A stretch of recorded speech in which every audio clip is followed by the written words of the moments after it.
What's good? What's going on, everybody? Welcome back to the show. We are back at it yet again. In fact, before we even do anything, I need to. There's one thing that I need to do while I'm thinking about it. Let's see. Is that it? Yeah, that's it right there.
My bad, y'all.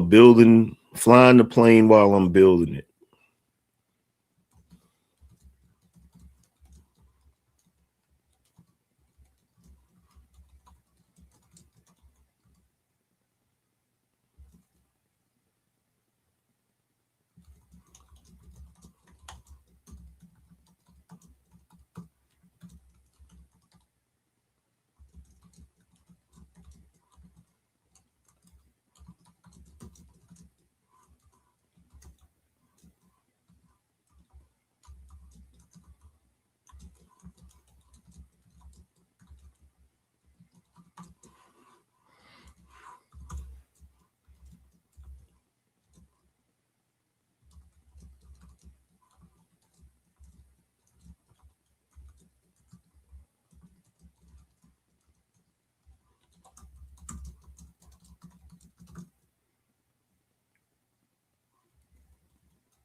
Okay.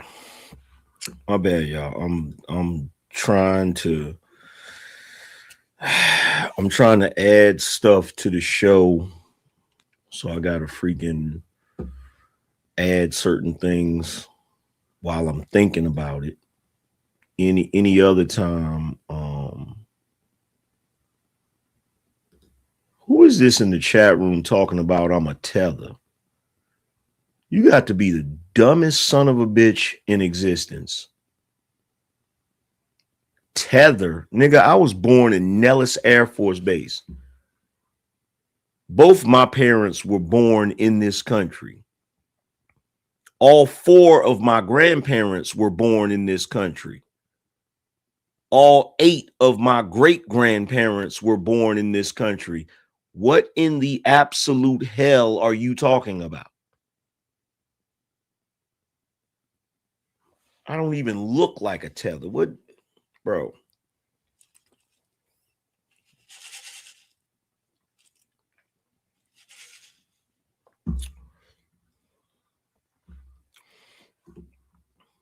I told you, it never fails.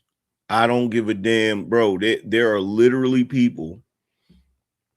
There are literally people who cannot wait until I fire up a live stream just so they can try to fuck the mood up off the rip. Like they patiently, they sit around all day patiently waiting. And see, here's the thing. This is how you know they got to be patient. I don't do my show the same time every day. I don't do my show the same time every day. So in order for them to talk they shit, they got to be on it. Like they literally gotta, bro, they gotta be vigilant. And all that lets me know is that them niggas ain't got no life. That's what that lets me know, that right there.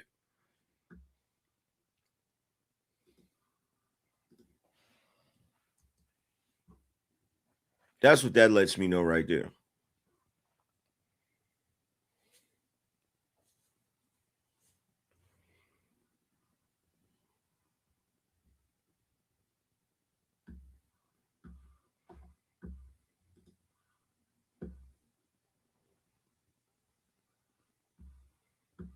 And I get it.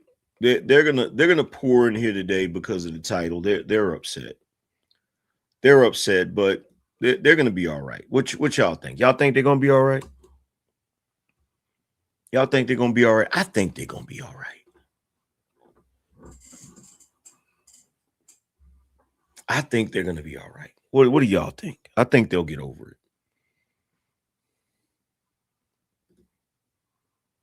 I think they'll get over it. I truly think they'll get over it.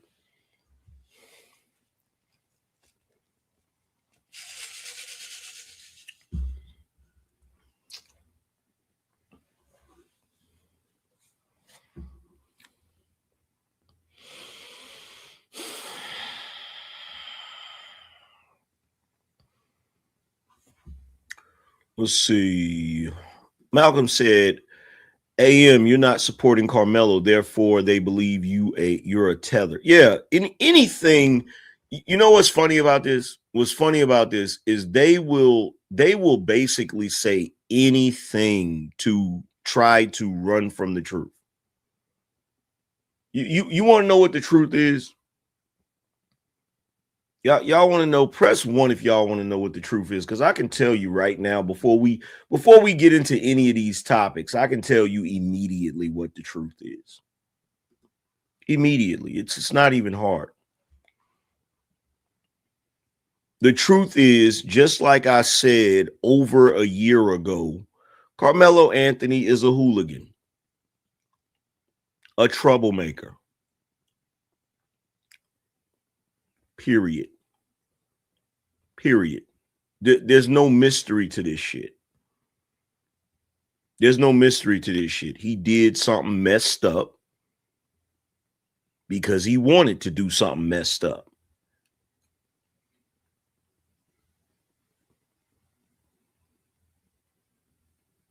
That's the reality. Like, what do you think? What do you think? Like people, people will run around and say, oh, but he was a good kid. Yeah, everybody's a good kid until they're not. Until they're not.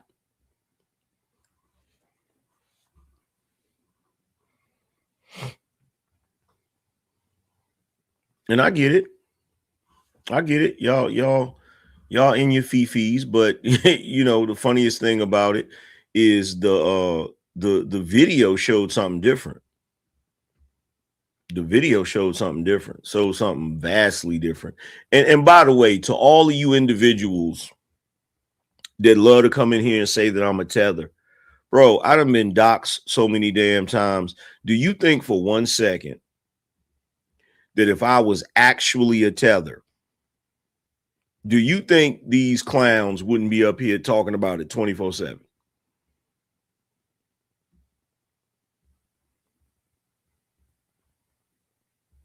Hmm?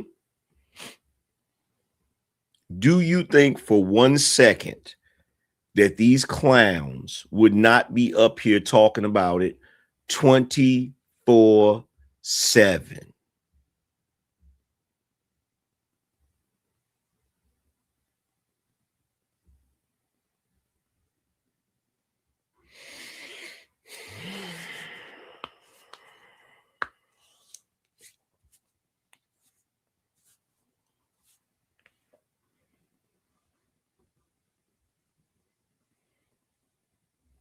But now that I got my little update fixed, let's start the show like this.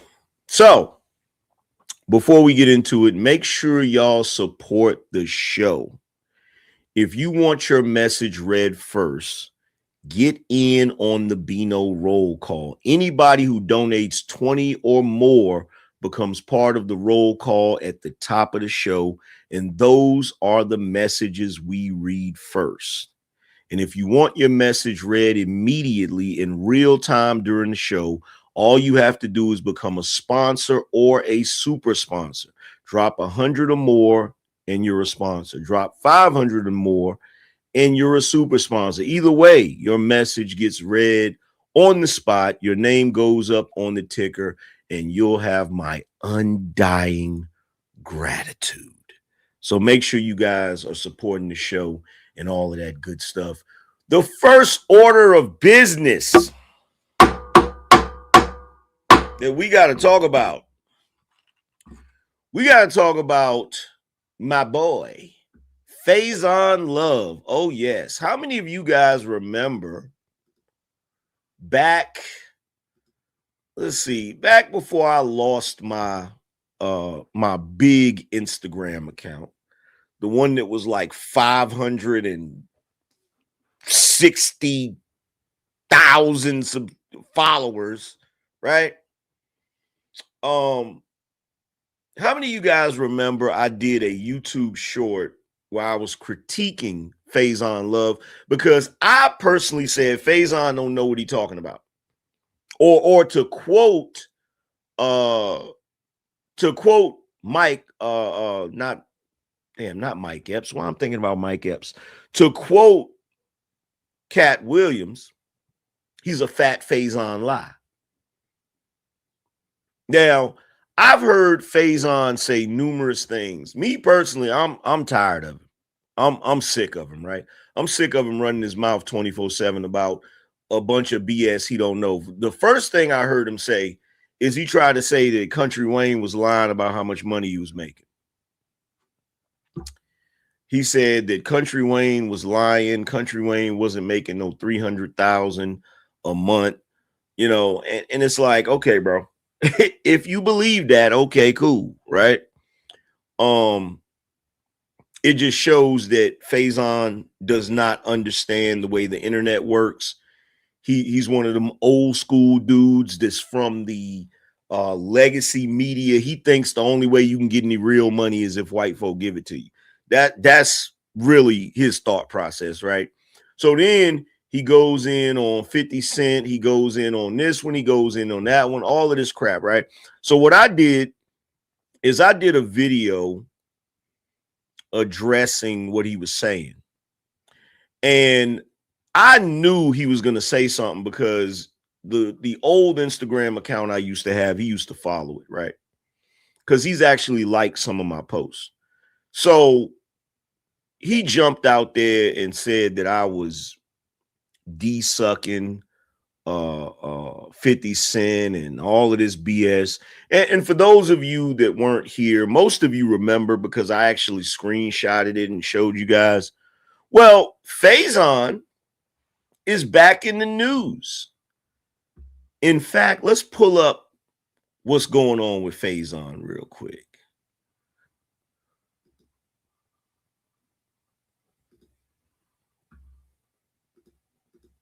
Faison Love is living a hard life. His royalty checks from Elf are generally over $10,000, but that's what he lives on for the entire year. His car is from 1999, and he's had to live in it for a month at a time. Here he is in court today as he faced charges of contempt. Pause. Not Faison living in his truck. I thought... Didn't he jump on? Wasn't he on camera one time popping his shit, talking about he like acting like he got bread like that? Didn't I tell y'all that he didn't have no bread? Didn't I tell y'all he was a bum? Do y'all remember me saying that? Do y'all remember me saying I know for a fact that he was out here in Raleigh, North Carolina doing a show, and he was staying at one hotel and he had to go to another hotel because somebody kicked in his door, probably because he was running his mouth. And his biggest concern was his truck that we now know that he's living in, right? And so, first of all, you got to ask yourself this question. Why would Faison have his truck here in Raleigh, North Carolina doing a show? I'll tell you why. Because he's driving from place to place to do shows and probably living in his damn truck instead of staying, and occasionally staying at hotels. But this is the guy that every time you look up, every time somebody puts a camera in his face, he wants to talk shit about everybody else. Living off of his royalties from Karmelo. I was gonna hold my. Living off of his royalties from Elf, which is what? How long ago was that? $10,000 a month. I mean, a year. Faison Love is living a hard life. His royalty checks from Elf are generally over $10,000, but that's what he lives on for the entire year. His car is from 1999. And he's had to live in it for a month at a time. Here he is in court today as he faced charges of contempt. He sat in a wheelchair as he explained to a judge that he has so little income, there's no way to pay child support to a woman who lives in Tampa. The judge sentenced him to time already served, which in this case is 16 days. Now he must file the appropriate paperwork to avoid being charged again. He owes $250,000 in child support payments, but he told the judge that he's gone his entire years without making any. He owes $250,000 in child support. He owes $250,000 in child support Payments, but he told the judge days. Now he must file the appropriate paperwork to avoid being charged again. He owes $250,000 in child support payments, but he told the judge that he's gone his entire years without making any income. Entire years. He was even supposed to work on a movie this week, but could not because he was in jail. And they're painting him as a complete villain, and I don't think that's necessarily the case. I mean, in this situation, he's in a bad situation. He's in a bad spot. I mean, you heard the testimony. He was homeless. He lived in his car. That's how the mighty have fallen, you know. So I think he wants to act. He wants to write. He has contacts in the business, and hopefully he's able to get more gigs. Lawyer expects him to go back to California to live with his friend who pays all of his bills. Now they're going to have to go through and report all of his income and file the paperwork that a previous attorney apparently neglected. If he does not submit his paperwork, he would face another jail sentence. The hope now is that acting will once again pay the bills for him and his children. And Haley, it was devastating to see him say today that he was shocked that it was getting media coverage, and he was definitely disappointed about all the attention this has gotten. Faison Love is living a hard life. Oh, you disappointed? You disappointed in all the attention? Yeah, you know how I found out about it? Because 50 posted it on his page. That's what happens when you run your mouth. That's what happens when you run your mouth, Big Worm, and I know you're going to see this. I know you're going to see this. That's what happens when you run your mouth with your lame ass up in my comment section talking about I'm sucking D.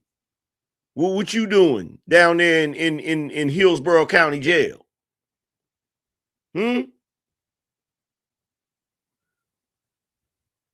Like every time I look up, you got some slick shit to say. You always running your mouth.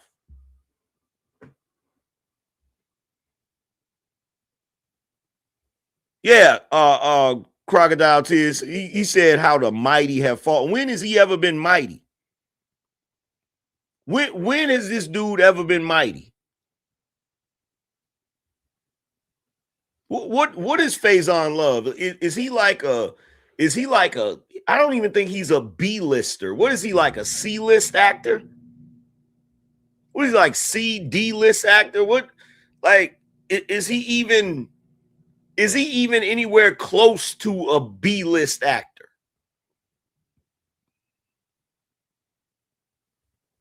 In fact, hold on. Let me see if I can find the other video.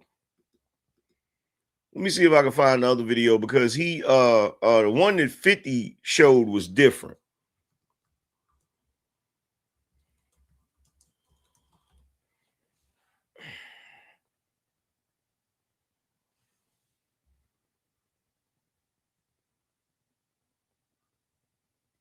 Let's see. Faison Love is living a hard life. His on Mr. Lansky, your motion for rehearing, as well as a purge review, Mr. Love was picked up. Well, we were alerted on Wednesday. Faison On Mr. Lansky, your motion for rehearing, as well as a purge review, Mr. Love was picked up. Well, we were alerted on Wednesday afternoon that he was in custody in Hillsborough County, so that triggers within 48 hours a purge review because he was in Hillsborough County. It sounds like he might have been picked up earlier out of state, but we can get into that. But yeah, so it's really a purge review as well as your motions for rehearing. Yes. So, on Mr. Lansky, your Faison. I remember Mr. Love, you have the current ability at this point in time to pay $2,500 a month in child support. Right now? Yeah. No. The sentence is preventing him from working and ruining his name in Hollywood. So if he's in jail, he can't work. He just lost a movie, which would have given Miss Lee money because this gentleman would have. I get the overall objection. And he's been avoiding payment, and he specifically told me that I wasn't going to get a dime, and that he was. This is his daughter. Look how old she is. How he still owe this girl money? Yo, how does he still owe child support for this woman? This is a grown woman. This is a grown-ass woman.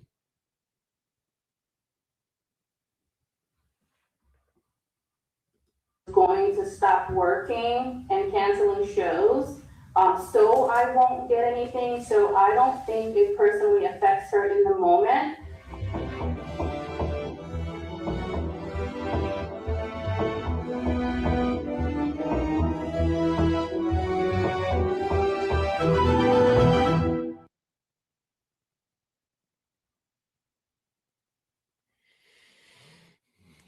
But he got time to be on the internet telling Angryman that he a D sucker. He got time to be doing all of that. How you got time to be doing all of that, Big Worm? How you got time to be doing all of that? You need to figure out your situation, my G. How you got time to be running your mouth and talking trash? And see, this is what's so funny about this, Faison. This is what's so funny about this. If you wasn't such a prick, if you wasn't such an asshole, I probably would have been one of the people doing a video about this, talking about how it's a shame they got you locked up for child support. I probably would have been one of the main people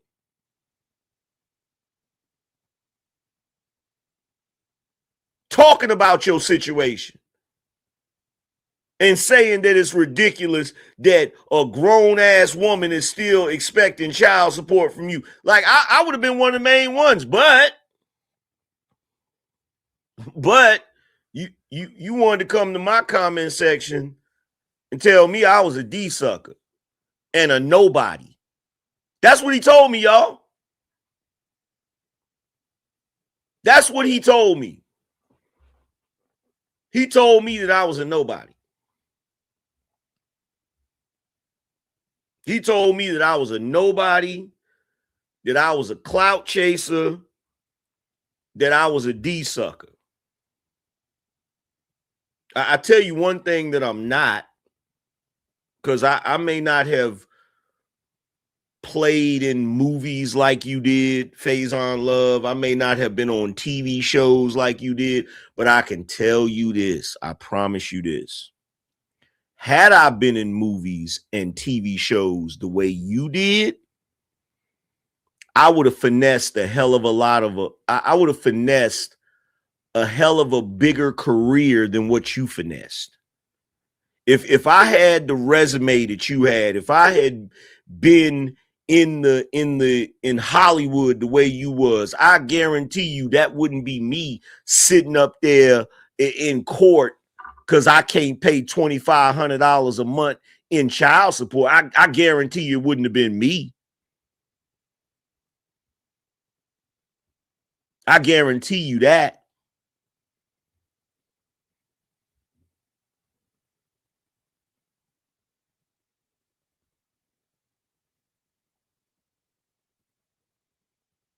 Like at the end of the day, bro, here's the thing.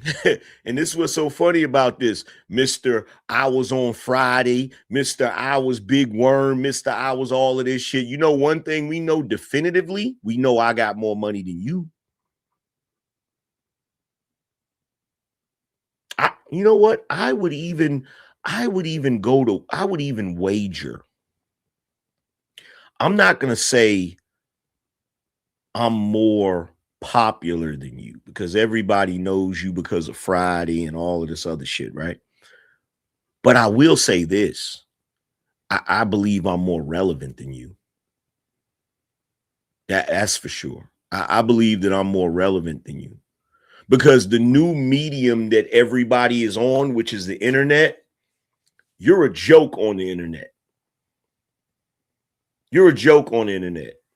On the internet, you're just some washed up actor that runs his mouth occasionally and half the time don't even know what the hell you talking about. You know what I think? I'm gonna tell you what I think happened with Faison. I think he started believing he was really Big Worm. Because if you notice, there's two movies he played in where he was supposed to be a gangster.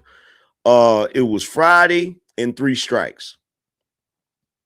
I think he started to believe that he was really those characters. But I'll tell you something else, though, that I realized.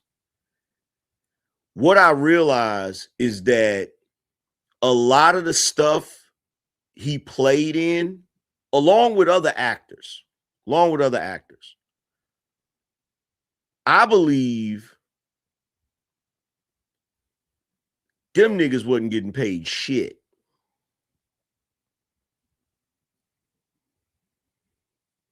I believe they wasn't getting paid shit. Like I'm really starting to realize that the actors from the 90s, all of the actors that we know, all of the people that played in movies that we watched and consumed and loved, I'm starting to realize they wasn't getting paid no real money.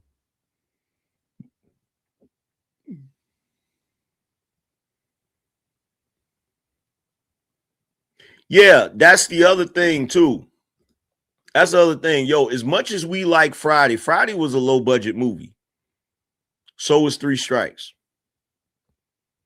Those were not big budget movies. That's the reason why, bro. That's the reason why the only decent royalty check this nigga's getting is from the movie Elf. That's the only decent royalty check that nigga's getting. It's from the movie Elf. And that's not because of him. That's because of Will Ferrell.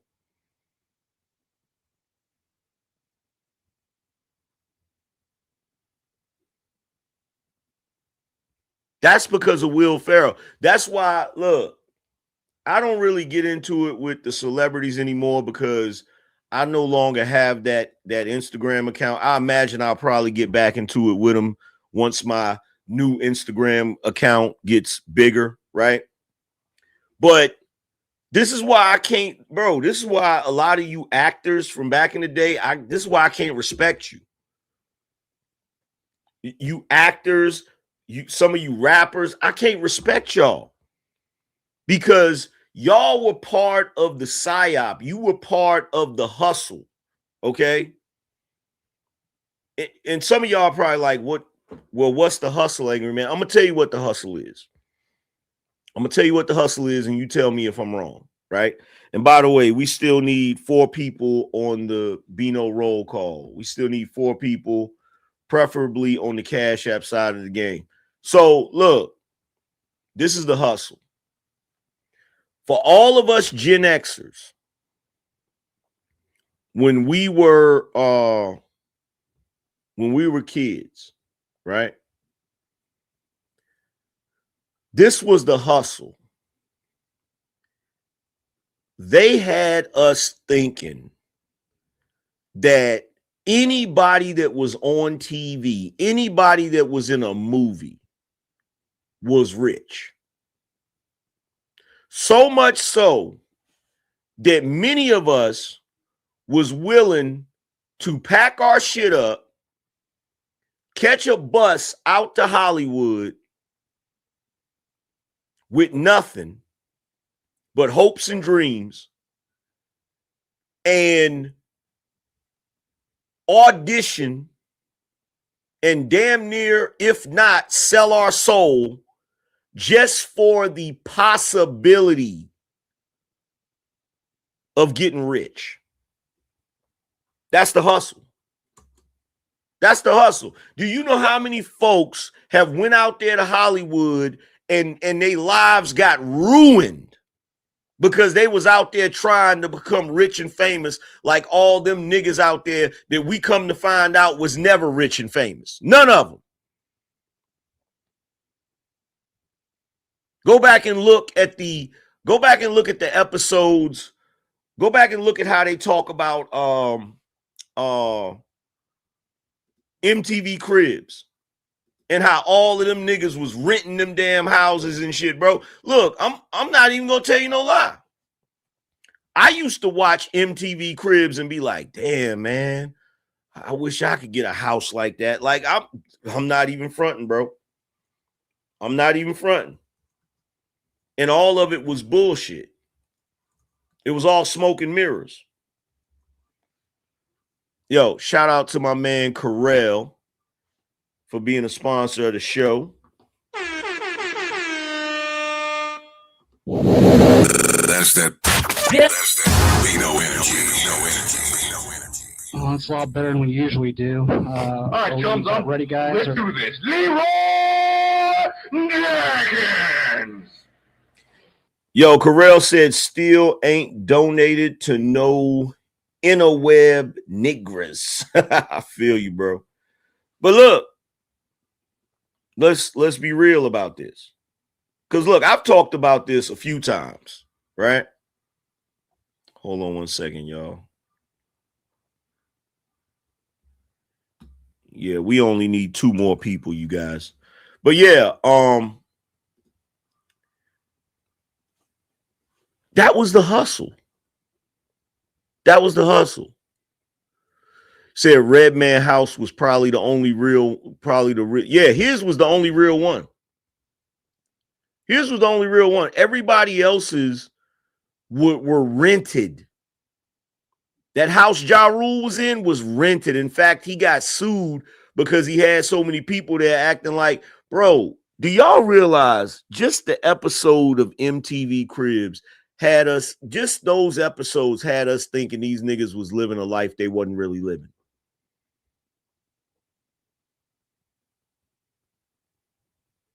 Just the episodes of MTV Cribs, Boulevard of Broken Dreams, exactly.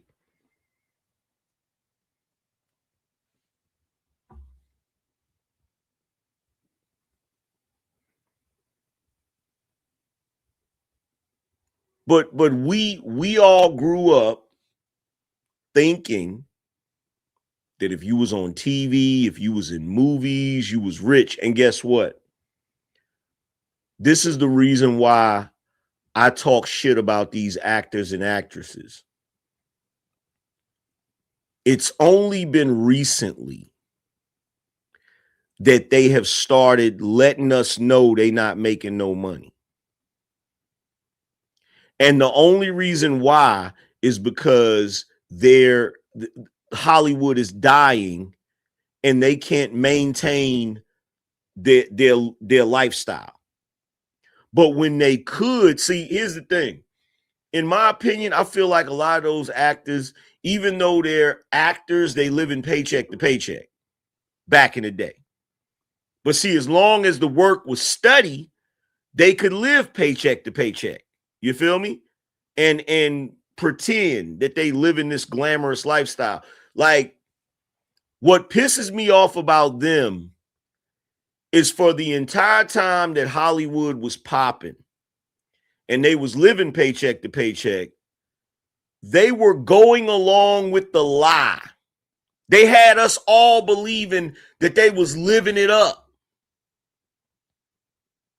If you go listen to how much some of them was getting paid for these TV shows and how much some of them was getting, like, that's why any of the people I see on YouTube, that's YouTubers and stuff like that, and they breaking their neck to try to be on Wild 'N Out and all of these different TV shows, like, bro, you've lost your mind. You hustling backwards. You hustling backwards. You would never see me break my neck to be on Wild 'N Out. Them niggas don't even get, some of them niggas get $500 a episode. If they lucky, maybe $1,500. Like, are you serious?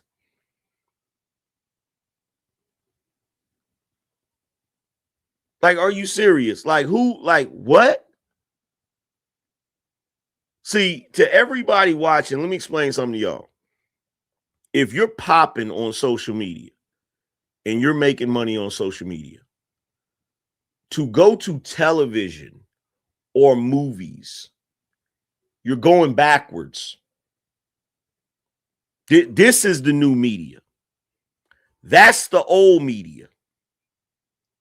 And what you got to realize is everybody is not Tom Cruise. They're not Arnold Schwarzenegger. They're not Will Smith. Keep in mind, there was only a handful of actors that was bringing down $20 million a movie. And keep in mind, that $20 million, that ain't even all of their money. Don't forget, their agent gets a percentage of that. Their manager gets a percentage of that. They got people they got to pay. You feel me? So even when they say, oh, Tom Cruise or Brad Pitt or whoever, $20 million a movie, that don't mean they get that whole $20 million. That don't mean they get that whole $20 million. And keep in mind, you got countless other actors and actresses that was making little penny ante. You know what I'm saying? They wasn't making no real damn money. And that's why Faison was mad. Because when Faison heard, look, I put it to you like this. Yeah, taxes too. But I put it to you like this. Country Wayne was on an episode was on a podcast with Pierre. I think it's called a Panic Room. I'm not sure, right? But he told Pierre that he make 300,000 a month. He was making 300,000 a month on Facebook, right? Which, if you know social media and you know how much Facebook pays, how much any of these platforms pay, you know, based on the amount of content that Country Wayne was putting out and the views it was getting, you know he's not lying. If you know the numbers, you know the numbers. And I know the numbers, right? So Country Wayne wasn't lying about that. Pierre's ass, he was so stuck in the past, just like Big Worm and all the rest of these other clowns that's been fed this bullshit from Hollywood. He's so stuck in the past, he kept telling Country Wayne, you need to make a movie. And Country Wayne was like, why? Make a movie for what? He said, whenever, he said, what I notice is whenever we at the house and we got a movie on the TV, they still doing this. They still looking at their phone. This is where the attention is at. And that was the realest thing, bro. That was the realest thing he could ever said. What is why am I gonna make a movie? If it ain't broke, don't fix it. If you're making a killing like Country Wayne is with 3-minute videos, 3 videos at 3 minutes each, 3-minute intervals where you continue in a story, why are you gonna make a movie? What's the purpose of that? And I'm gonna tell you something, they're gonna keep getting in his ear and try their best to get him off of that shit and get him on that old model, get him on that bullshit, right? So when he said he made 300,000 a month, Pierre was like, damn, man, I ain't even made 300,000 a year. I said, bruh, are you serious? Hey, guess what? What you mean you going to sleep? So you want to know the reason why? You want to know the reason why Faison was so worried about his truck? It wasn't because he was like, oh, I got this kind of truck or whatever. That's not what it was. He was living in it. I was just watching a video and they was in court talking about the fact that his truck, that he travels in it and he lives, and he basically, they didn't say that he's living in it while he traveled, but I put that together because why, if he lives out there, why would he be out here with his truck? So basically, and then they said something about he's trying to get back to LA because to get back to his friend's house who pays all of the bills. So he's one of them dudes, like remember Kato that was staying with OJ? He's like one of them dudes. No. Kato was white people good looking. No, I'm saying he's a bum. That's what I'm saying. He's a bum. Like, so he's sitting in jail right now because he owes his daughter $250,000 in child support. No, he ain't never paying that. But this is the same dude. He's never paid like anything. No, he's never paid anything. Obviously, he hasn't. She said he told her she would never get a dime. Take your house. He got no house. That's what I meant. But look, here's the crazy thing. The crazy thing about it, and I'll let you go. The crazy thing is, he had a nerve to jump in my chat room and tell me I was sucking 50 Cent and that I was a clout chaser and a nobody. Speaking of nobody, how I'm a nobody? I look. somebody. Look, $2,500. That's all it's taking to keep your ass in jail. I'm tired because somebody woke me up and I had just went to sleep and I didn't sleep.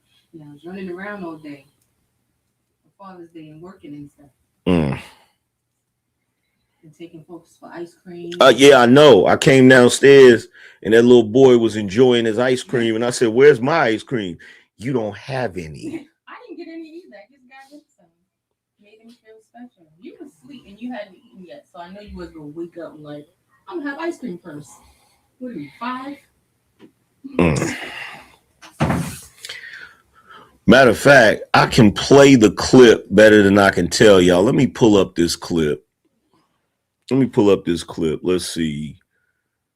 Country Wayne.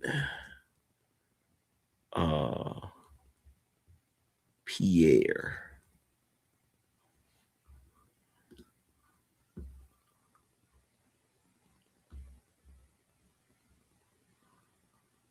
Let's see. Country Wayne. Let's see. Panic Room.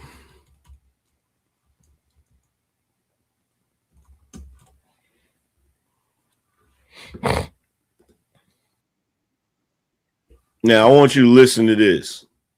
I'm not gonna show it because I know Pierre is gonna. If Pierre see it, he gonna try to be like, "Oh, copyright." So I'm not even gonna show y'all. I'm just gonna play the sound. Because he another one that was in my comment section running his mouth. And that, look, that invitation is still open, Pierre, if you want to show up to my show so we can talk about that issue. Everybody, if your uncle know how to cook chicken wing, you gon' and the amount of money I'm able to make, because I honestly, everybody gonna be doing 5 years from now. Everybody gonna be dropping. You make like 3 or 4, man, and make them skits. You found a niche. You found a niche. Press 1 if y'all can hear it. Of how to put out them skits, man, and make them skits. And how long does it take? Do you make like 3 or 4 a day, or and then you like save most up I ever did like 20 in a day. Hold on. Yesterday I shot. Yeah, like now I just work 2 days a week. I work 2 days a week, and it don't take me. I probably work 10 hours a week, and they give me 2 weeks of video. I drop a brand new video a day. You know what I'm saying? And how do you come up with that sound? That's a lot of. Why don't you want to do a movie? You got to do a movie. Yo, I'm still amazed that actors are this stupid. I'm still amazed that they're this stupid. Bruh, you take a storyline, just like a TV show or a movie. You film it that day. You edit and you chop it down into 3-minute videos. It's not that complicated. The fact that he thinks it's that complicated is amazing to me. It's like a person with a brick trying to figure out how somebody sells nicks and dimes. Like, nigga, it's not that complicated. You already have the whole thing. You just chop it down into smaller bite-sized pieces. It's not that complicated. You want to do a movie? You got to do a movie. You got to do a movie, bro. Yeah, they asked me that. They asked me that the other day, and I was like, man, you know, you could do a movie nowadays, and I'm gonna do it. But at the end of the day, man, people got their cell phones in their hands too much. So it's like you got to be real. See, the one thing about Jesus, I tell Jesus, everybody think Jesus know we're not gonna be holier than thou, but Jesus was real. You gotta have common sense. People is in these phones too much, right? You know what I'm saying? So you got to catch up the time, dog. But you don't think somebody want to watch you in a movie, your own movie? Yeah, they gonna watch it when it's time, and it got to be a good movie. You see my point? You see my point? Yeah, man, but don't you think somebody want to see you in the movie? Man, shut your lame ass up, nigga. Ain't you paying attention to what he's saying? Don't watch it when it's time, and it got to be a good movie. You can't just make a movie because even when they watching the movie now, they stopping it and watching the meme. So I watch my kids and watch everybody around me. I'm a realistic person. What I'm doing now, everybody gonna be doing 5 years from now. Everybody gonna be dropping content. Everybody, if your uncle know how to cook chicken wing, you gonna record your uncle, and he gonna cook them chicken wings. He gonna leave his job because he could cook them so good. He probably gonna make them for the money. You know what I'm saying? And the amount of money I'm able to make because I'm just caught on to it quicker. That this the new way, dog. Right. You know what I'm saying? Cause Hollywood really ain't giving nobody that's real chance anyway. So it's like people so stuck. Like I tell people like the devil, that was the devil bothering me. The devil got a trap so much now. People knocking on the devil door. They asking to get in. The devil don't got the devil so packed, hell so packed. He kicking people out. God gave us the internet, and here we are still Hollywood. Please, she got a chance. Yo, man, the internet. You hear what he said? You hear what he said? He said hell is so full that the devil kicking people out of hell. God gave us the internet, and dudes is still knocking on the door of hell. They still knocking on Hollywood saying, hey, man, let me in. I guarantee you that shit went clean over Pierre's head. Clean over his head. About to go to hell. He had ratcheted him up. That's your you don't know who you sitting next to. That could be your next baby mama. Yeah, she got that miracle walk. Yeah, okay. Yeah, but I got the miracle whip. Right. Well, that ain't her shirt, okay? How about that? Okay, she borrowed that shirt from somebody, okay? I don't even belong to her. Yeah, but basically, man, like it's just the internet, bro. They got that phone in their hand and you can't take it out of it. So man, you gotta get on that phone, bro. When did you realize that, hey, I am on to something when all of this first kicked off? When I first took off on Facebook with the skits. I knew I was on to something, but then I started getting booked for stand-up. But what happened? 2020, COVID hit. So you like, damn, well, I'm gonna make some money. You know what I'm saying? Like, how am I gonna make some money? Well, I'm finna be broke in a year. You know, here I can't do nothing about it. So then it led me back to, and then once I seen, you know what I'm saying, Facebook gave me a call, man. They called me like, I like, first of all, how y'all got my number, man? Damn, they called you. Mark Zuckerberg, you got Mark Zuckerberg calling you? No, not him. Oh, okay. But the people, you know what I'm saying? Little Asian guy worked for him. No, not he did. Man, it was on the hoop, but these people called me and this, you know what I'm saying? They're like, keep dropping, we like what you're doing. Nice. Then you see that thing go, first month, 80, next month, 120, next month, 200. And all of a sudden you get 300 a month. You like, what? Everybody better got their cell phones in their hands. Well, hold on. We say 300. Let's speak to the regular folk. $300 or 300? 300 racks a month online, bro. 300 racks a month? And I share the information with everybody, especially black people. I'm like, bro, look, get on it. Hold on. Time out. 300. We in the wrong business. Make these cameras off, motherfucker. We're going to do a skit right now. Shit. 300 racks. I don't think they make 300 racks for 3 years. Damn. He said, did y'all hear what Pierre said?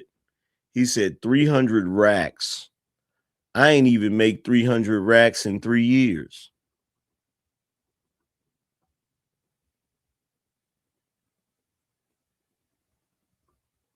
Do y'all see now why you know what?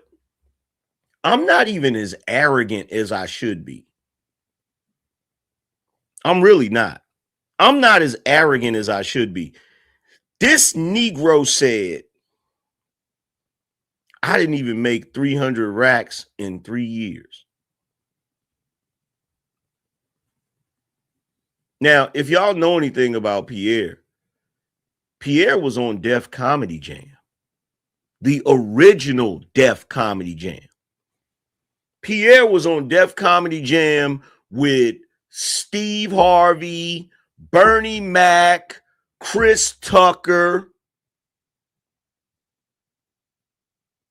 every black comedian of any notoriety from that classic era was on Def Jam.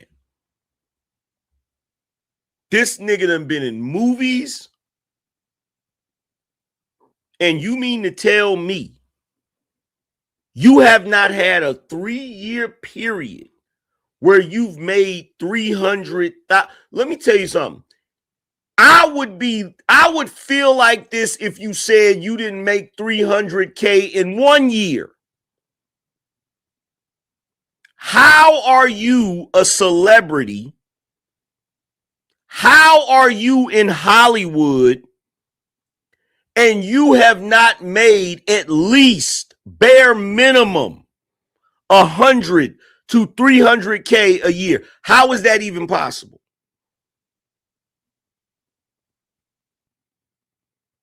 How is that even possible? You know what they've been doing? This is what they've been doing. Them niggas that go out to Hollywood as slaves, bro. They've been out there getting slave pay. These, bro, let me tell you something. The fact that they took their asses, the fact that you got all these black folks that went out to Hollywood, starred in movies, TV shows, created classic movies, classic TV shows, and didn't get paid shit.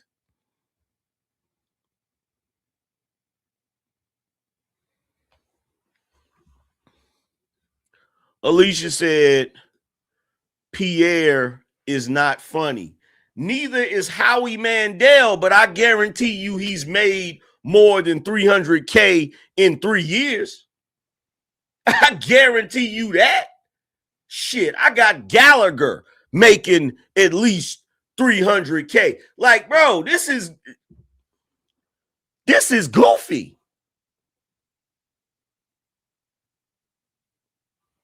Bro, because look, I'm going to tell you what really messed me up. This is what messed me up. I don't know what I was thinking. I had this thought in my head of what they make. And I think, I'm going to tell you what, I've never articulated it, so I'm going to articulate it now. I think what I believed in my heart of hearts is that in Hollywood, you had the top tier actors, which was making millions. You had the top tier actors, the top tier comedians, the top tier rappers, the top tier R&B singers, and the top tier athletes. All of them was making millions. But the other actors, comedians, rappers, R&B singers, athletes that weren't top tier, I think I still believe they made hundreds of thousands of dollars a year. And what I'm starting to realize is that there was only a small number at the top of athletes, rappers, R&B singers, movie stars, and comedians. There's only a small number at the top that's making millions of dollars, and everybody else, all of the other athletes, rappers, R&B singers, comedians, movie stars is making peanuts. They may as well go get a fucking regular job. They may as well go get a regular job.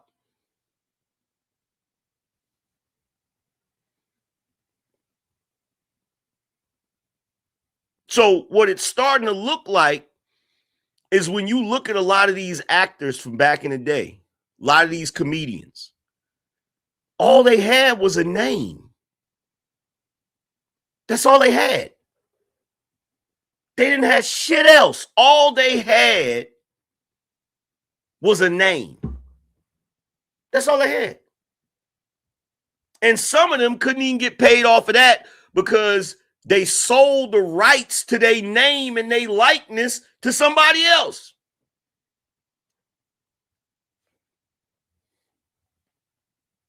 And guess what? You want to know something else I realized?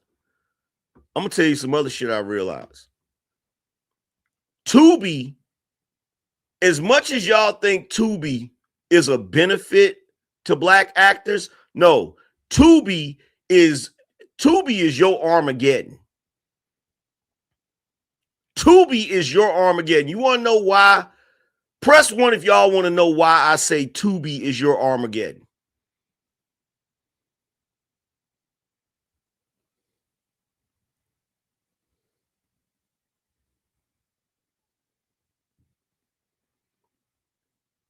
Because Tubi made me realize a lot of you niggas can't act. A lot of you niggas can't act. I saw a couple of popular actors play in a couple of Tubi movies. And I'm sitting there watching the shit and I'm like, holy shit, you're not a good actor. What's happening is when you play in a big budget film or TV show, the director is pushing you. Nah, that's not good. We got to do that takeover. Nah, that's not good. We got to do that takeover. We got to do that takeover. That's the director is pulling the best out of you, because what I notice is when you niggas that are supposed to be good actors play in low budget movies, your acting is low budget. How is that even possible?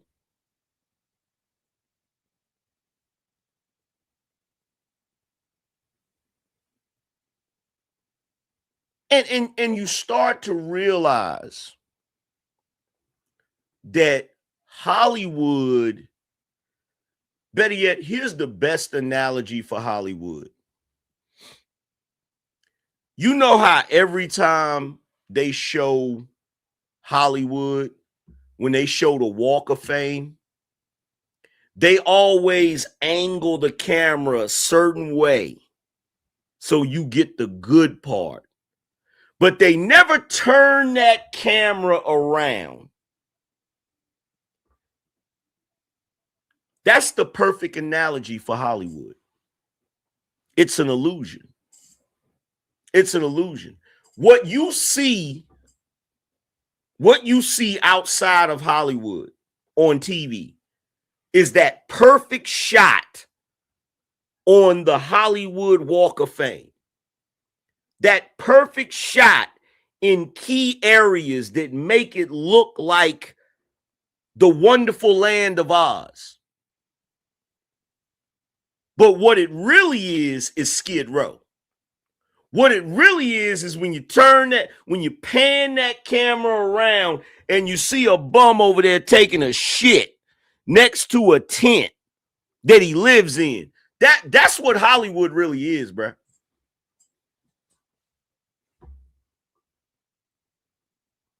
That's what Hollywood really is.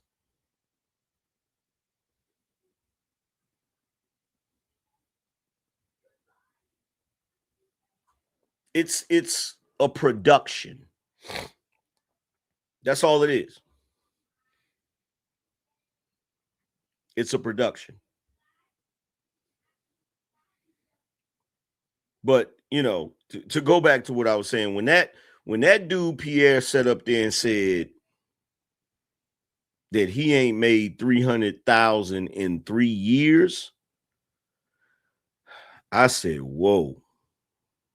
I said, I gotta read. And then when I saw an episode where one of the dudes from Wild 'N Out said he was getting 500 per episode, I'm like, bruh, do you know how much advertisers pay to be on? Like, bro, they are getting raked over the coals, bruh. They're getting raked over the coals. Did y'all see how much John Witherspoon said he got paid for Friday?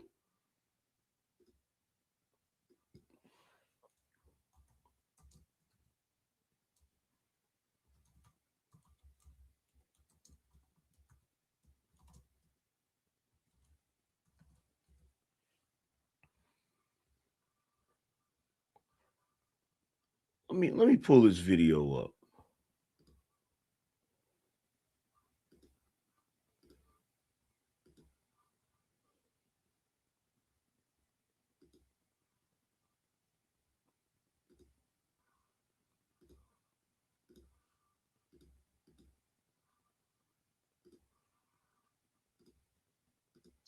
$2 million. We got paid $5,000 a piece to do that movie. Right. And I guess I ask you $5,000 a piece.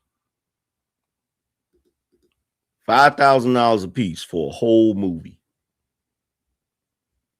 For a whole movie, bro.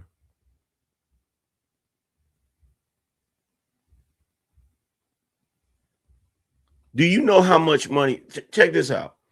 How much money do you think New Line Cinema made off of Friday? You know what? Let's look it up. Let me go to Claude. How much money did New Line Cinema make off of the first Friday movie?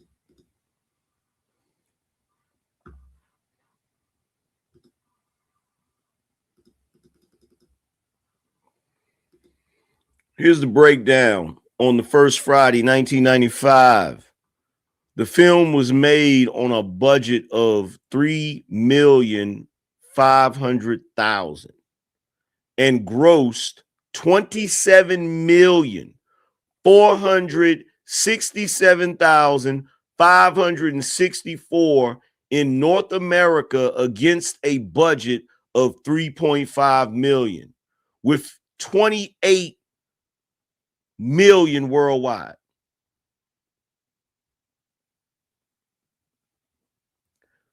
$28 million.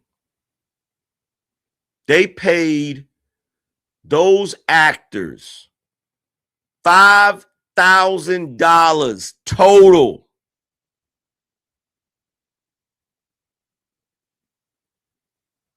for a movie that made damn near $30 million, bro.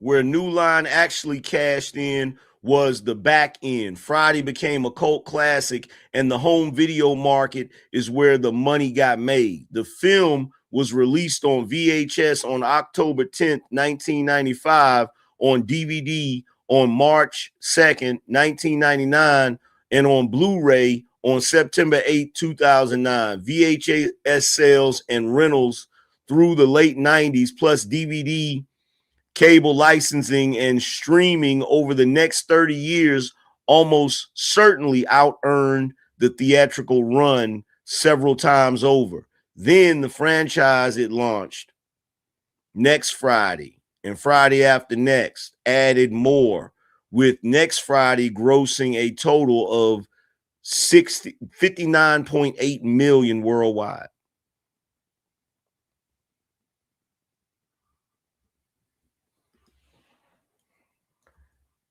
How much has the Friday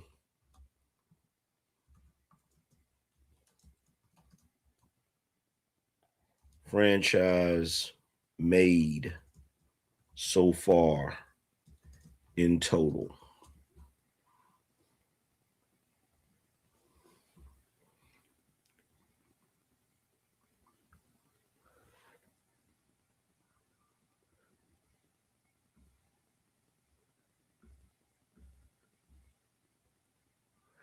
So the clean answer is about 121.6 million in worldwide box office.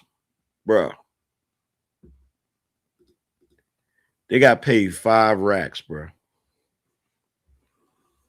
5 racks. And let's be real. How much of a budget could you really need for Friday? The majority of the movie is sitting on a porch. How much, bro? How much money do you really need? In fact, I would argue that the biggest part of the budget should have been the actors. Because let's be real, at that point, Ice Cube was popular. Chris Tucker was popular. Bernie Mac was popular. John Witherspoon was popular. These weren't people that just started. These were not, bro. These were not actors that just started. Bro, all I got to say is this.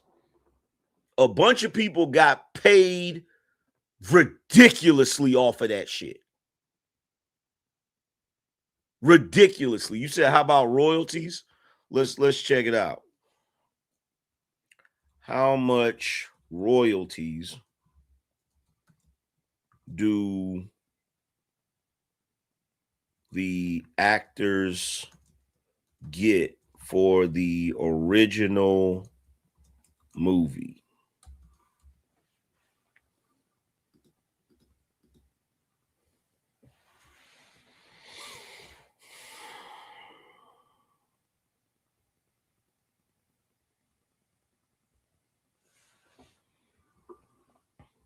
Let's see.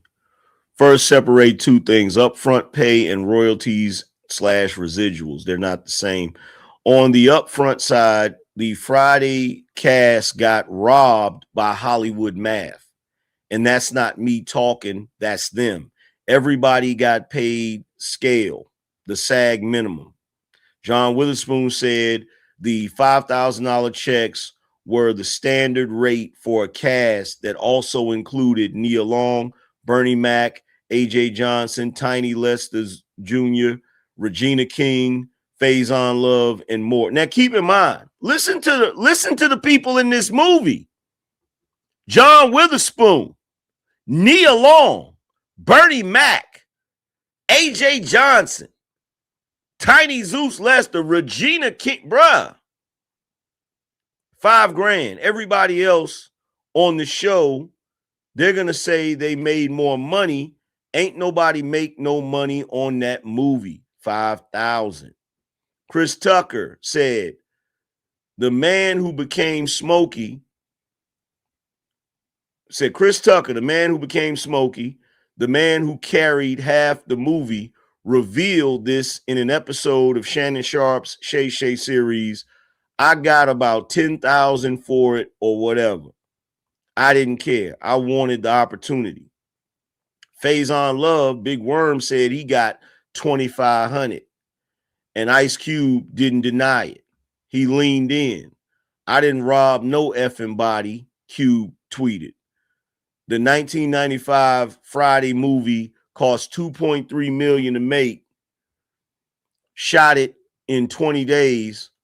All the actors got paid scale to do the movie. They could have simply said no, but they didn't. Well, first of all, that's a crock of shit because that movie could have been shot with an iPhone. That movie could have been shot with an iPhone. Now, to your actual question, the royalties. Here's the thing, right? The exact residual figures for each Friday actor are not public. Nobody discloses their residual statements. But here's how it works. Blah, blah, blah, blah, blah, blah, blah, blah, blah, blah, blah, blah, blah, blah, blah, blah, blah, blah,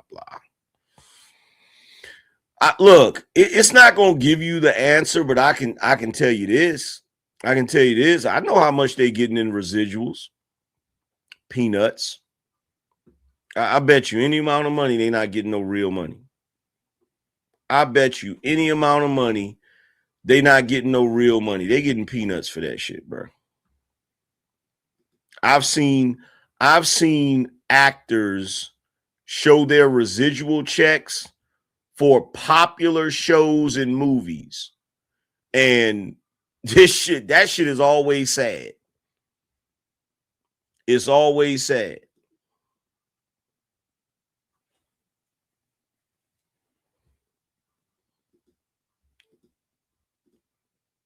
Let me see if I can find any actors showing their residuals.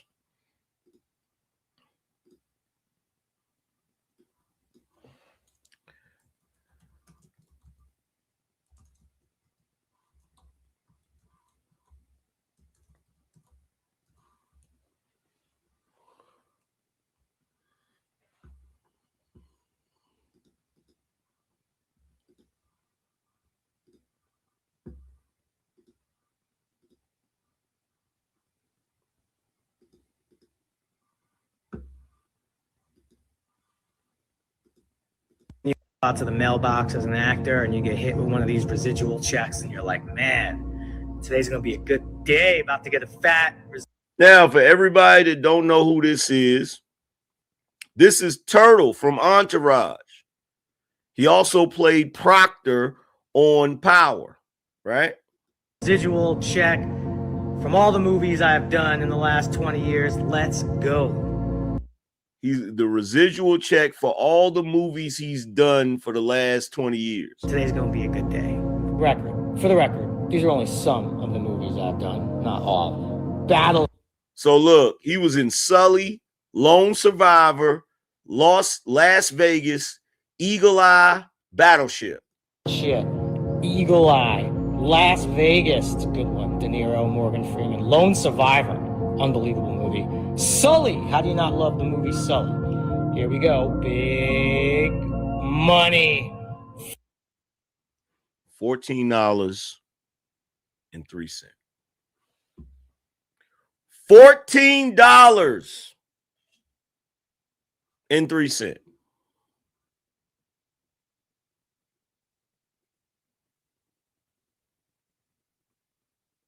That's why when Faison Love was talking shit about Country Wayne, talking about how's he making that money? It's not like he making residuals on the internet. You actually do make residuals on the internet. If I post a video a year ago and that video still gets views, I still make money off of it. I still make money off of it. $14.03. Look at that, $6.32. That's from Las Vegas. Las Vegas just keeping the lights on. And look, $14.03.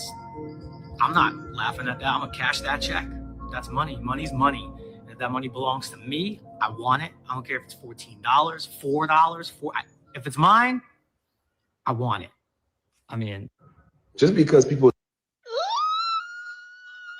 Disney pays the bills. Disney. I said to my mama, "Hey, mama, I feel like my show also aired on TV. It wasn't just streaming. I feel like I should be getting." Just because people was on TV. Disney Channel paying. Look, the Disney Channel getting some of them paid. Disney pays the bills. Disney. I said to my mama, "Hey, mama, I feel like my show also aired on TV. It wasn't just streaming. I feel like I should be getting residuals." Then I checked and I was like, "Oh, never mind, I'm wrong. Why did I get back? Why did I get back?" And I got residuals, baby. Oh, probably not supposed to show a lot of that. No, I guess I'm okay. I don't think anybody is. I'm not balling like her. I ain't get. I ain't there yet. Ain't at that 8K market. It don't matter. It don't matter. Cause look at what I am at. Yeah, it's 7 p.m. Friday. Peacock pays the bills. Well, Universal and Peacock, both. Yeah, I love you so much. Mwah. Oh my God, thank you so much. I love you so much. You're so beautiful and you're so wonderful. What the hell? Like, hold the shit still with your goofy ass. She got the shit backwards. $618. $618. Residual check lottery. I'm continuing opening up all of my residual checks because I came home to 15 residual checks, and for me, that's a lot, okay? This is 15 lotto tickets right here. Actors that work in SAG-AFTRA on television and movies that you see, we get residual checks. And they could be $3, they could be $3,000. You never know. So it's a big, let's see what's next. So let's see what's next. And by the way, that last chick that was up there, somebody said cocaine is a hell of a drug. You know why people do that? They think they have to do that on social media in order to get views. They get up there and they're like, they get to the, and they can't just talk normal. It has to be like, yeah, everybody. So guess what? So I got this thing right here, and I'm gonna do this, and then I'm gonna do this, and then I'm so, bro. Let me tell you something. If I click on anybody's video that's doing all of that, I immediately click off. Like, bro, I'm not trying to see you go into a seizure because you're trying to get views. Like, ain't nobody got time for that goofy ass shit. Like, chill the hell out. Let me pick one from. I'm gonna pick the last one. I love this game because you never fucking know what's gonna happen. So let's see. I'm gonna try not to see the amount at first. Okay, so let's see. This one is from Nickelodeon Animation Studios. Okay, I opened the one last time for Monster High. It was only a couple dollars. Let's see what this is from. Monster High, again, the episode Cleo in the Kitchen. That was a really cute one. And this is for electronic sell-through. And guys, this is a big one. This is a big one. I'm gonna do something crazy with this, y'all. Yes, you read that right. 5 cents. That's a 5 cent residual check. You know what costs more than 5 cents? Mailing me this thing. But you know what? I'll take the 5 cents. I'll invest it. 5 cents will become 10 cents, will become 15 cents, will become 20 cents. Yo, I'm not cashing a 5 cent check, bro. Oh my, I would probably set that shit on fire. 5 cent? 5 cent.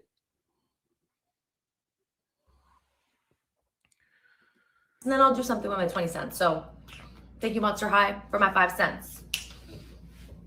So you never know. That's why it's a lottery, baby. Lottery. Residual check lottery. I brought some. I got literally today from my accountant. We get residuals on our movies. And I never got a residual like this before. And kind of funny to me, but I thought I would bring it in. I'm just going to read it to you really quick. This is money that comes to you over the years. This is how I finance my movies. And these movies, I thought were going to pay for this movie. I swear to God, this is what it is. The Bodyguard, 31 cents. JFK, 94 cents. Night Shift. This is real. 9 cents. Yeah, it's Perfect World. I got $1.35. Whoa. Revenge, $1.22. $6.46 for Robin Hood. 54 cents for Silverado. 43 cents for Testament. 10 Cup, I got 78 cents. Untouchables, 67 cents. The War, 34. Waterworld, 87. That's paying for itself. And my accountant had the nerve to say, this check was deposited into your management account, $15.38.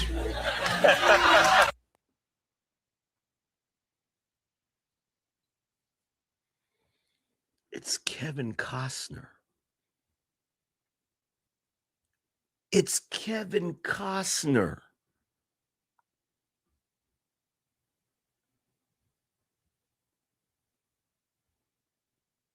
Bro, it's Kevin Costner. Robin Hood, Prince of Thieves, Dances with Wolves, the Bodyguard, Field of Dreams, Yellowstone. It's Kevin Costner, for God's sake.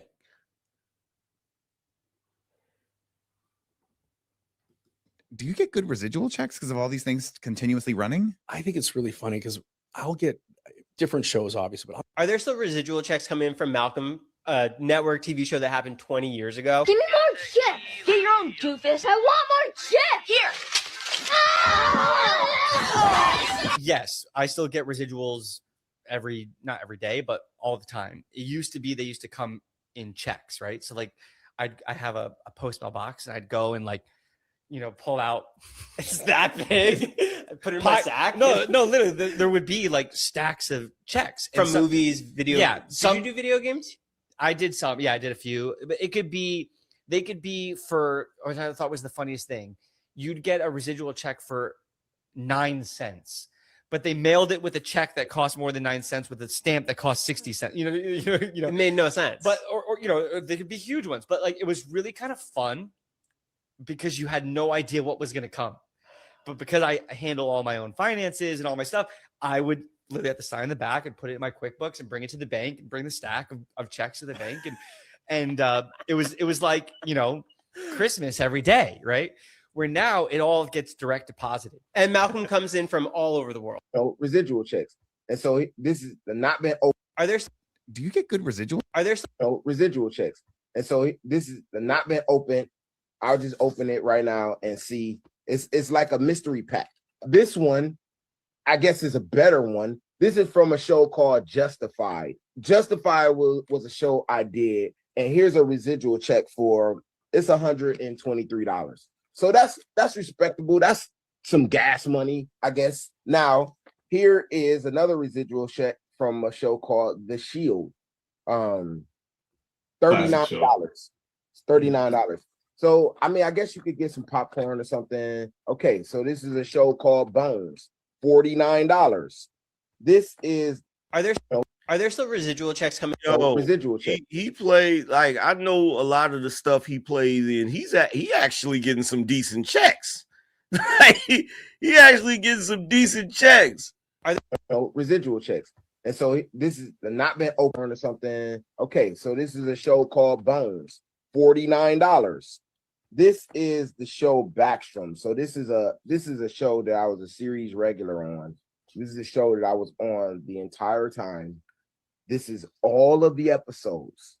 You see that? All of the episodes. Wow.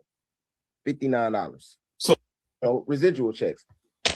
Y'all, this time we got 4 residual checks, so let's open them.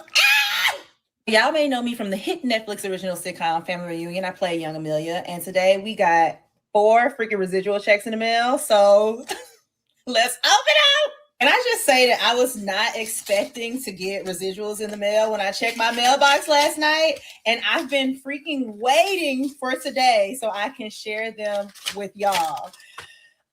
Okay, so if you did not know, Family Reunion ended years ago, and I'm still getting checks. So let's see how much this one is for. Let me know how much y'all think overall all the checks gonna add up to in the comments right now before you watch the whole video. Okay, check number 1.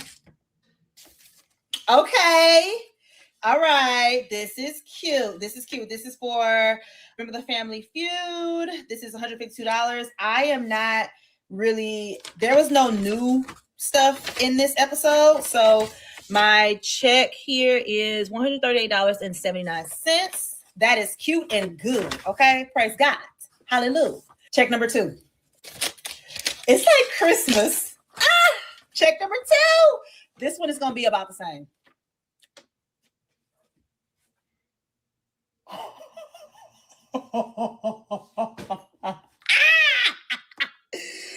Yo, $609 freaking $8.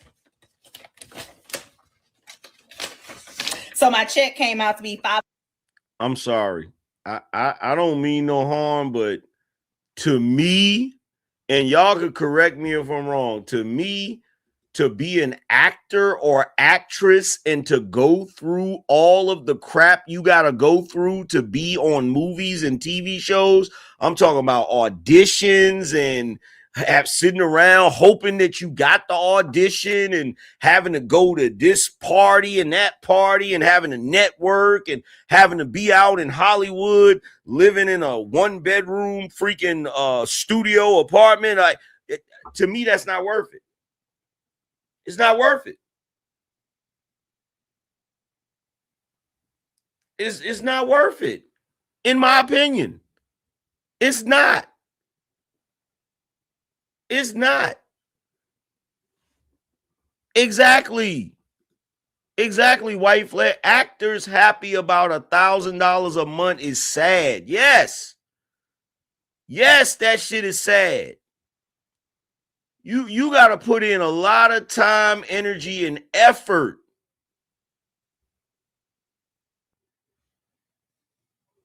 Bro, I was in 2001. In 2001, I was a street vendor. I was selling mix CDs. And I was sitting around looking at people on movies and TV shows thinking that they was living the dream. And I'm like, damn, I'm out here grinding. I'm out here struggling. I'm out here, bro. I was doing better than some of them niggas. And I didn't even realize it. See, this is one of those moments This is one of those moments, people, everybody watching this. This is one of those moments where you have to take stock in life, because sometimes you think you're in bad shape and you think somebody else is doing better than you. You think that you got it rough, right? And come to find out, you actually were doing better than the individuals you thought were doing better. Like, for real. Because I'm going to tell you right now, what I'm seeing from these actors, to me, that's not worth it. It's not worth it. It's not worth it. Let me tell you something. Based on what these actors say they have to go through, and based on their residual paychecks and shit, bro, let me tell you something. I'd rather be a truck driver. I'd rather be, and look, somebody here said, nice, congrats. How often do you get them? Someone said, I heard they come every 3 to 4 months. What? Wait a minute. We gotta ask Claude. We gotta ask Claude, bro. We gotta ask Claude. This is crazy. Oh, snap. Shout out to Coach in the building. Shout out to Coach Greg Adams in the building. Real talk.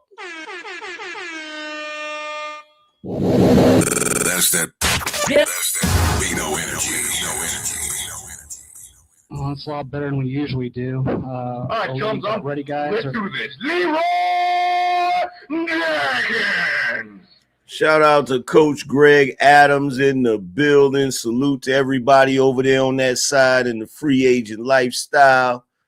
Coach said, now do the music industry, New Edition, and other groups got robbed. Oh, yeah.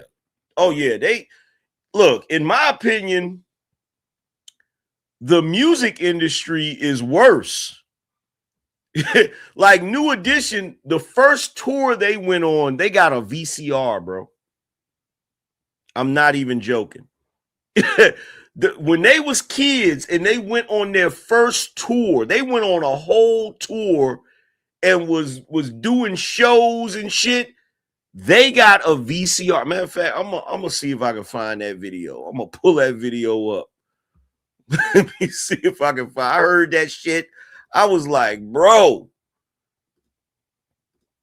Let's see.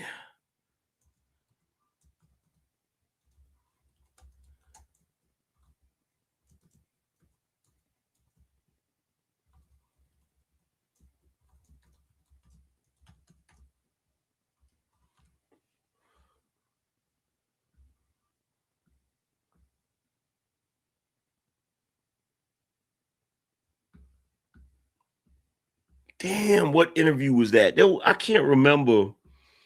I can't remember what interview that was, but there was an interview where they were talking about how they didn't make no money. And TLC got done dirty too. TLC was broke. You feel me? They was broke. And had hit records too. Let's see. New Edition got robbed for their first tour. There we go. Maybe this will pull it up.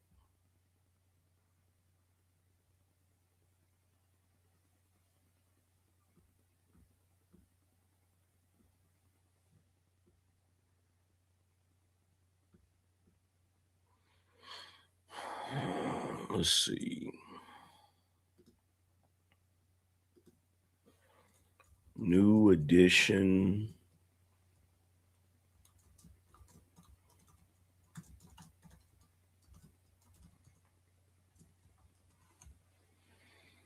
Yeah, I distinctly remember that story because they said they got a VCR. I'll never forget that shit. Let's see. Let's do this. When the boys got their checks for the tour and album sales, they say they got the shock of their lives. I My managers came and we like, alright, where that money at? And then showed up with $1.87. That was an interesting day. $1.87, bro.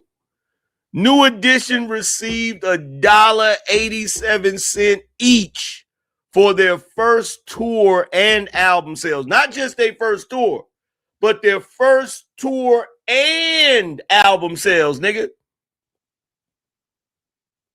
$1 and bro, how do you not quit after that? How do you not look at everybody and be like, I quit? And I'm gonna tell you some real shit.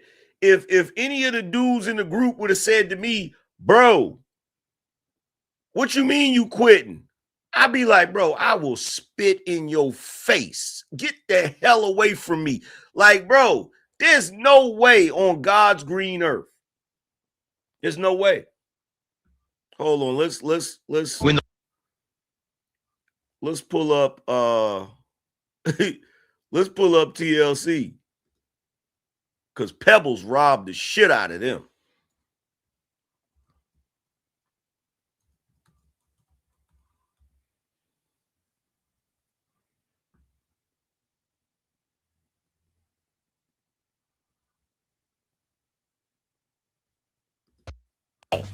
There are 100 points on the album. TLC had 7. Every point is equal to 8 cents. All right? 7 times 8, 56 cents. But as time went on, we learned a lot. That means every time an album gets sold, TLC gets 56 cents. So 10 million records, $5.6 million. Seems like a lot of money. Well, it's not a lot of money when the record company has spent $3 million to record your album. And in the record business, we pay all costs back to the record company. We pay recording costs, video costs. So now we have $2.6 million left. Well, guess what? When you have that much money, you're in about the 47, 48, 49% tax bracket. So that immediately gets deducted to $1.3 million. Then you split the rest 3 ways. You got about $300,000 a piece, if that much. Okay? $300,000. I can buy a nice house with that. And what am I going to pay my bills with? Hey, there are 100 points on it.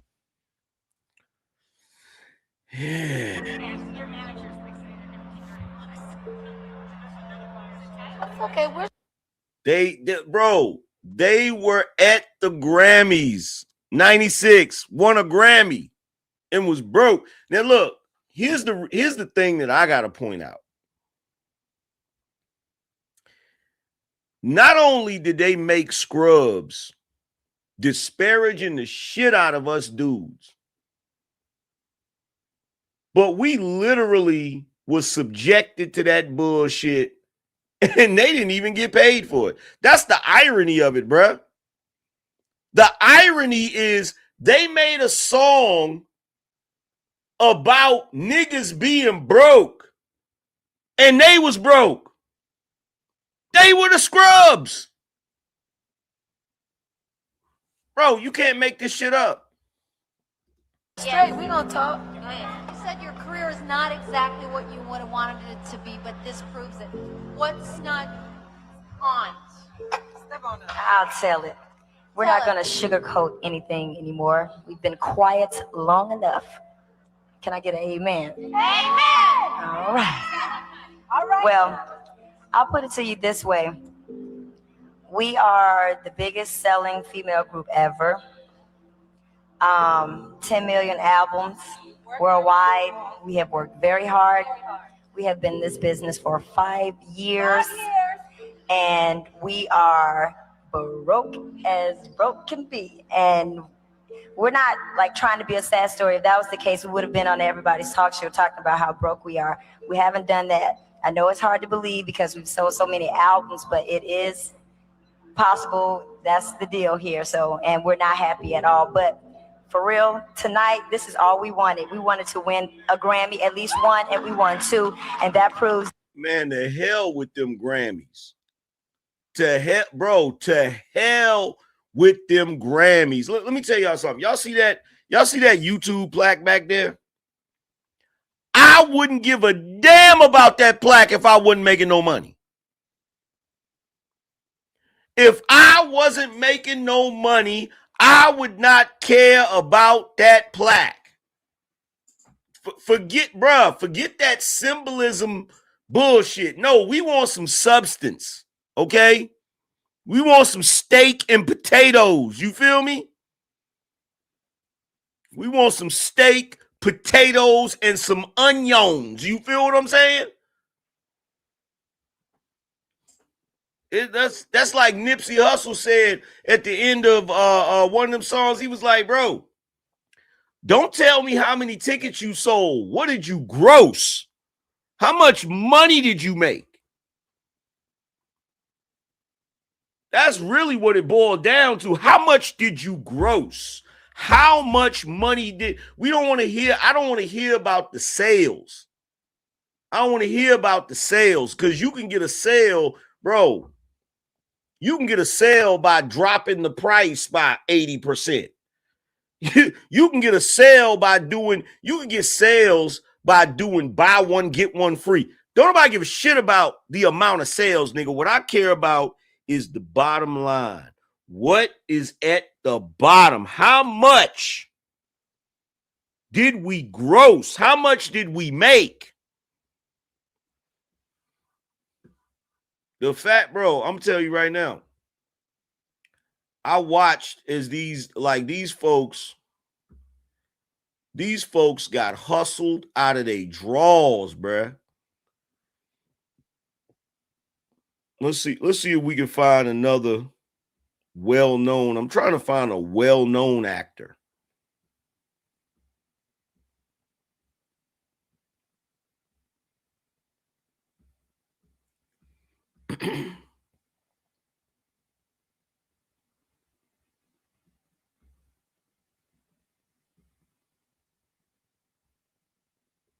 Let's see. I don't see any other well-known actors. See, they don't be wanting you to know.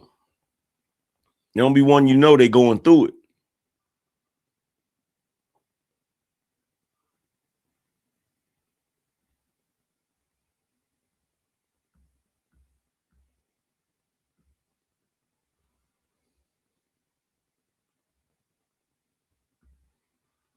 There's no way.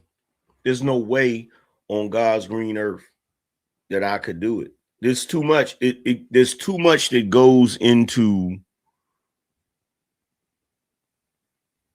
There's too much that goes into becoming an actor or becoming a musical artist.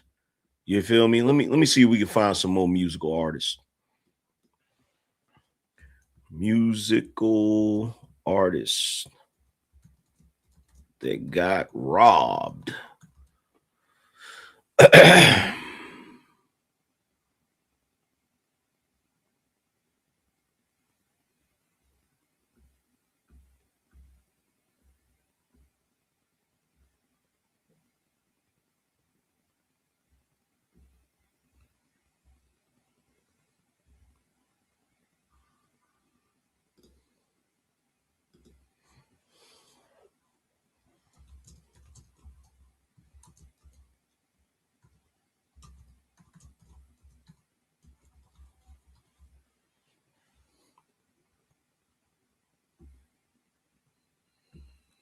In fact, hold on. Let's do this.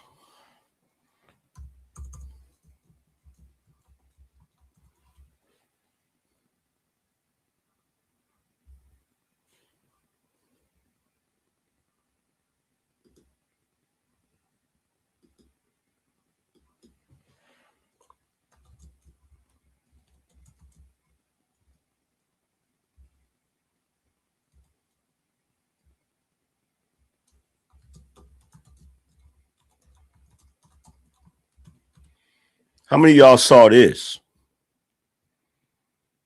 How many of y'all saw this shit right here? Hold on. Here's one for you. This is one for the books. In your career, you still weren't making money where you were taking loans? On Power, I never got that. And the end of a never, right? Never. Oh, 20 racks. Time now. Jamie St. ghost. Patrick. How much do you think I made a week? An episode? I would think 20. Angela Bassett makes $250 on 911. She's the highest paid. She makes $250 a week? So you had to at least $150. No, then you got it right.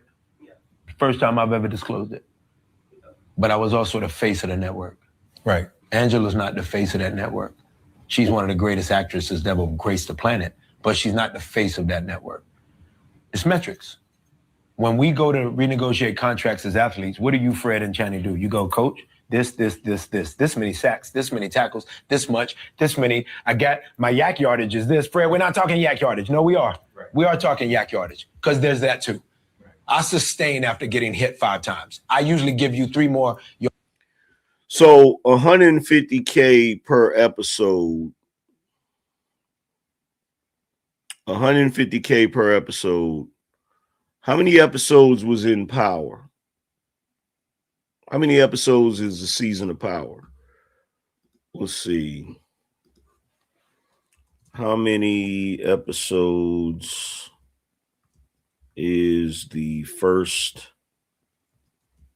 season of Power?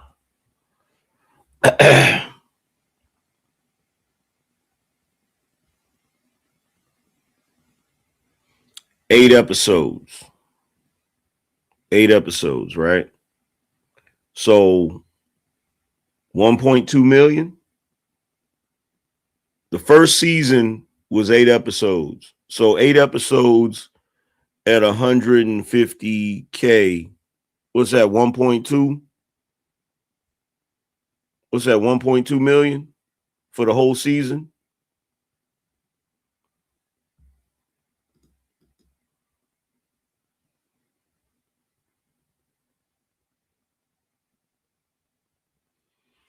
I don't know. I don't know if I don't know if I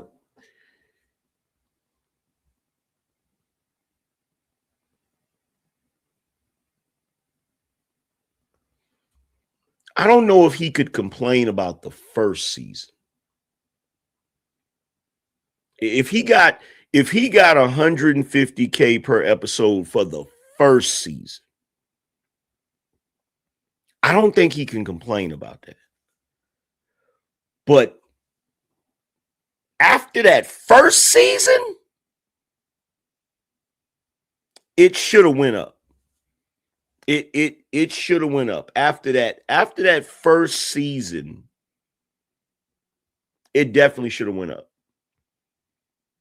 That second season, he should have been getting at least 3 million for the whole season.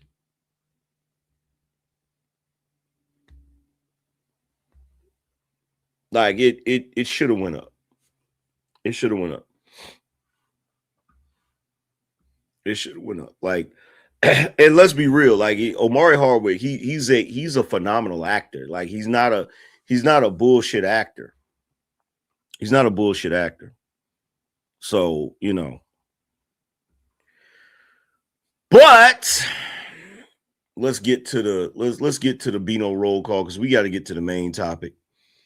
We got to get to the main topic. We got to talk about this boy Karmelo yet again. You feel me? So let's get to the Bino roll. Bino check.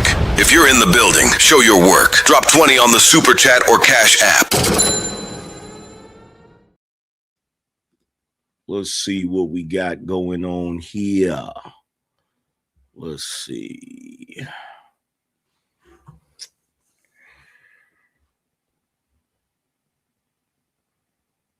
Shout out to D. Anthony. He said, appreciate your candor on 619 show, sir. Appreciate you. That's that Bino energy. Shout out to Jerome. He said, bring the truth, bruh. That's that Bino energy. Shout out to my man Karmelo again for being a sponsor of the show. I appreciate you, bro. That's that Bino energy. Shout out to Crocodile Tears. He said Kasha Nah kicking out Soldier Boy, new media. Yeah. That's that Bino energy. The fact that Soldier Boy isn't the biggest freaking streamer in the world is sad. That shit is sad. He should have been Soldier Boy should have been one of the biggest streamers in the world, considering that he started out. You feel what I'm saying? Considering that he started out rapping on the internet. Shout out to Steve. He said supporting the shoe. Appreciate you. That's that Bino energy. Again, shout out to Coach Greg Adams for coming through and blessing us. Appreciate that, bro. That's that Bino energy. Shout out to 3-Man Podcast. Say y'all support so the chef doesn't have to take a break from this cook session. And today special is watermelon souffle. That's that Bino energy. Shout out to Chaos Rider in the building. Appreciate you. That's that Bino energy. Shout out to 7 Grim. Appreciate you. That's that Bino energy. Shout out to King JB. Said stay blessed, brother. Appreciate you. That's that Bino energy. Shout out to Mind Chaos Brew. Appreciate you, sis. Said I was today years old when I found out allegedly I am biased because I understand the law. Bino Nation. You and me both. That's that Bino energy. Shout out to Burning House TV. Said now we know exactly why these clowns are so easily bought off by the Democrat Party. They're broke and will sell their souls for anything. That's that Bino energy. Shout out to Mr. Lone Star. Said you not seeing 300K in 3 years. Pierre might as well come grab some gears with me and make more than that. That's a fact. That's that Bino energy.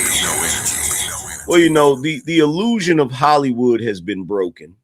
The illusion has been broken, and we all know what it is now. It ain't no mystery. But without further to do, let's get into this main topic about your boy Karmelo. Now, yesterday, many of you were watching the show, and we reviewed some of the video. What I plan on doing again, I plan on pulling up the video so I can show you guys briefly what happened. And then we're going to go into some of the videos of black folk on social media reacting to this video being put out. Because I'm going to tell you right now, if you're a black person that is still in denial about this after this video and all of this evidence has came out, I really don't know what to say. Like, you're purposely being disingenuous. You're purposely being disingenuous because the video is plain to see. You see it right there. Let me pull this video up again.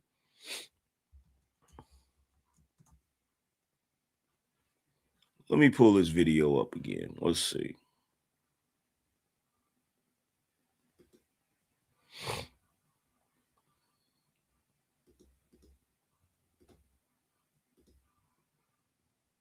Now, this is what I'm going to do. I'm going to try to slow it down so you guys can see. Well, let's see.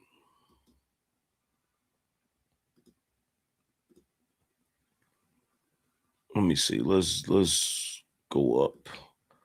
Okay, to right here.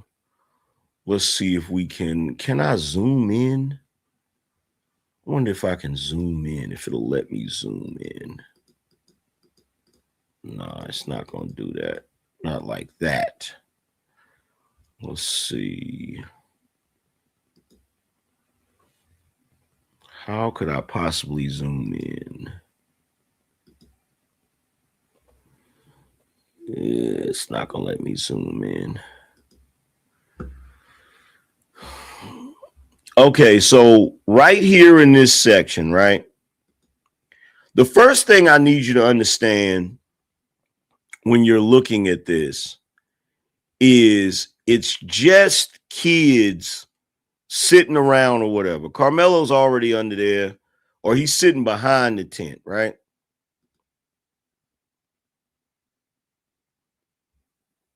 Now, if you watch right here,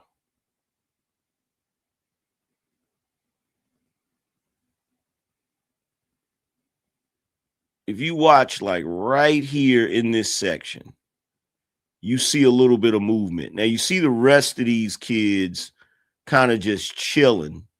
But right here in this section is where you see the movement. Right there. Hold on, let me back it up again. I'm going to show you. So this is where you see the altercation. Right there, you see Austin talking to him. He pushes him. Karmelo stabs him, then runs up here. Now, look, I want to show you something. Karmelo is almost completely gone by the time Austin hits the freaking, bro, look.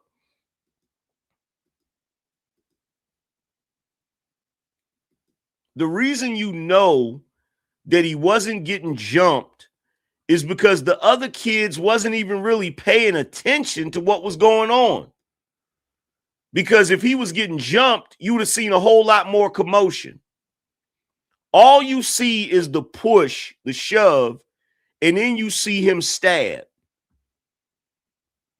So there's the push, there's the stab, he's gone. He's gone. Austin falls down the thing. He was damn near, bro. I need you to understand. This kid stabbed him, ran from under the tent, and was damn near right here by the time Austin hit the freaking bottom of the bleachers.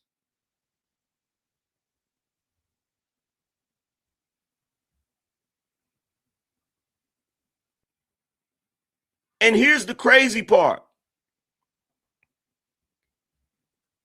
Once he gets up here, he tries to play it off like he didn't do anything.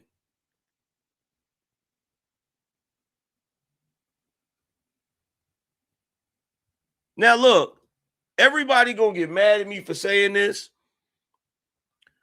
but this is when somebody know they did some messed up shit, but they don't want to get caught, so they start walking normal and try to blend in with everybody else. This is him trying to blend in with everybody else.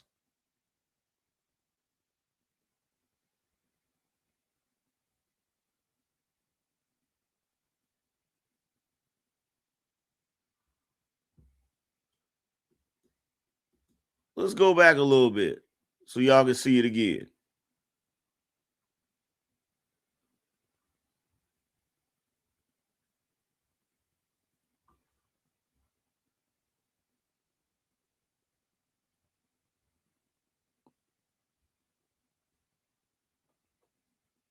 See, the kids, they didn't even know.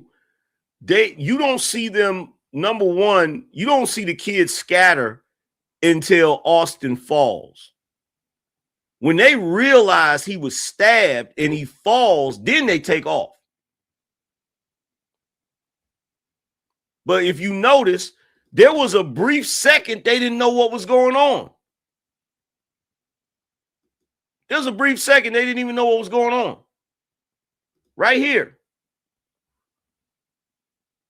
Karmelo's already out from under the tent. Everybody's under the tent trying to figure out what's going on. This is probably that moment where they said Austin took his shirt off and said, I think I'm stabbed, and then he fell out. He falls.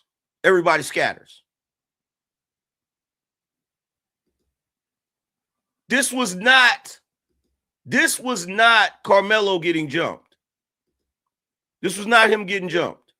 This was a bunch of kids, both black and white, sitting under this tent. Karmelo sitting right there at the back of the tent, talking trash. Because they asked, who are you? They asked him to leave. He didn't want to leave. So they're having words.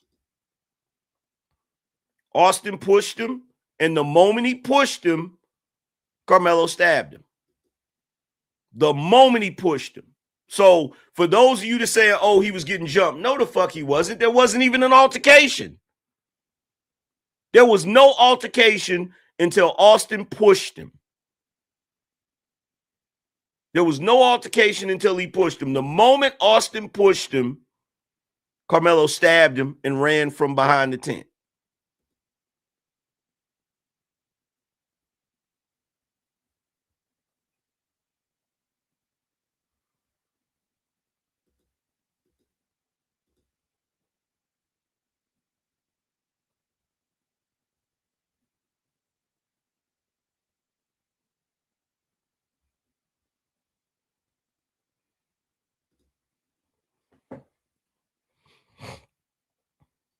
Now let's go to some of the reactions, right?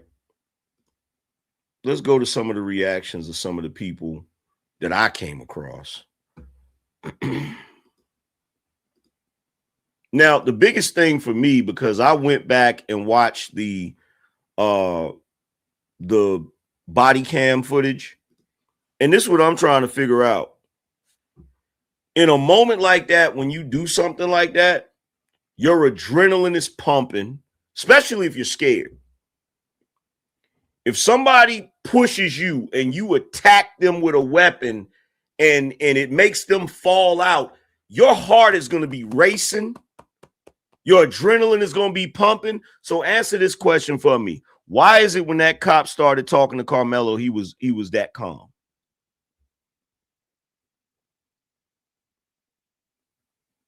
Why is it when that cop was talking to Karmelo, he was that freaking calm? He wasn't shaking. If you look at when he's handcuffing him, his hands are still. He's not shaking and trembling. Bro, when somebody attacks you and you're scared to the point where you're trying to defend yourself, you're going to be nervous. Your adrenaline and your heart beating is going to make it's going to be visible. Why was he calm? Why was he calm?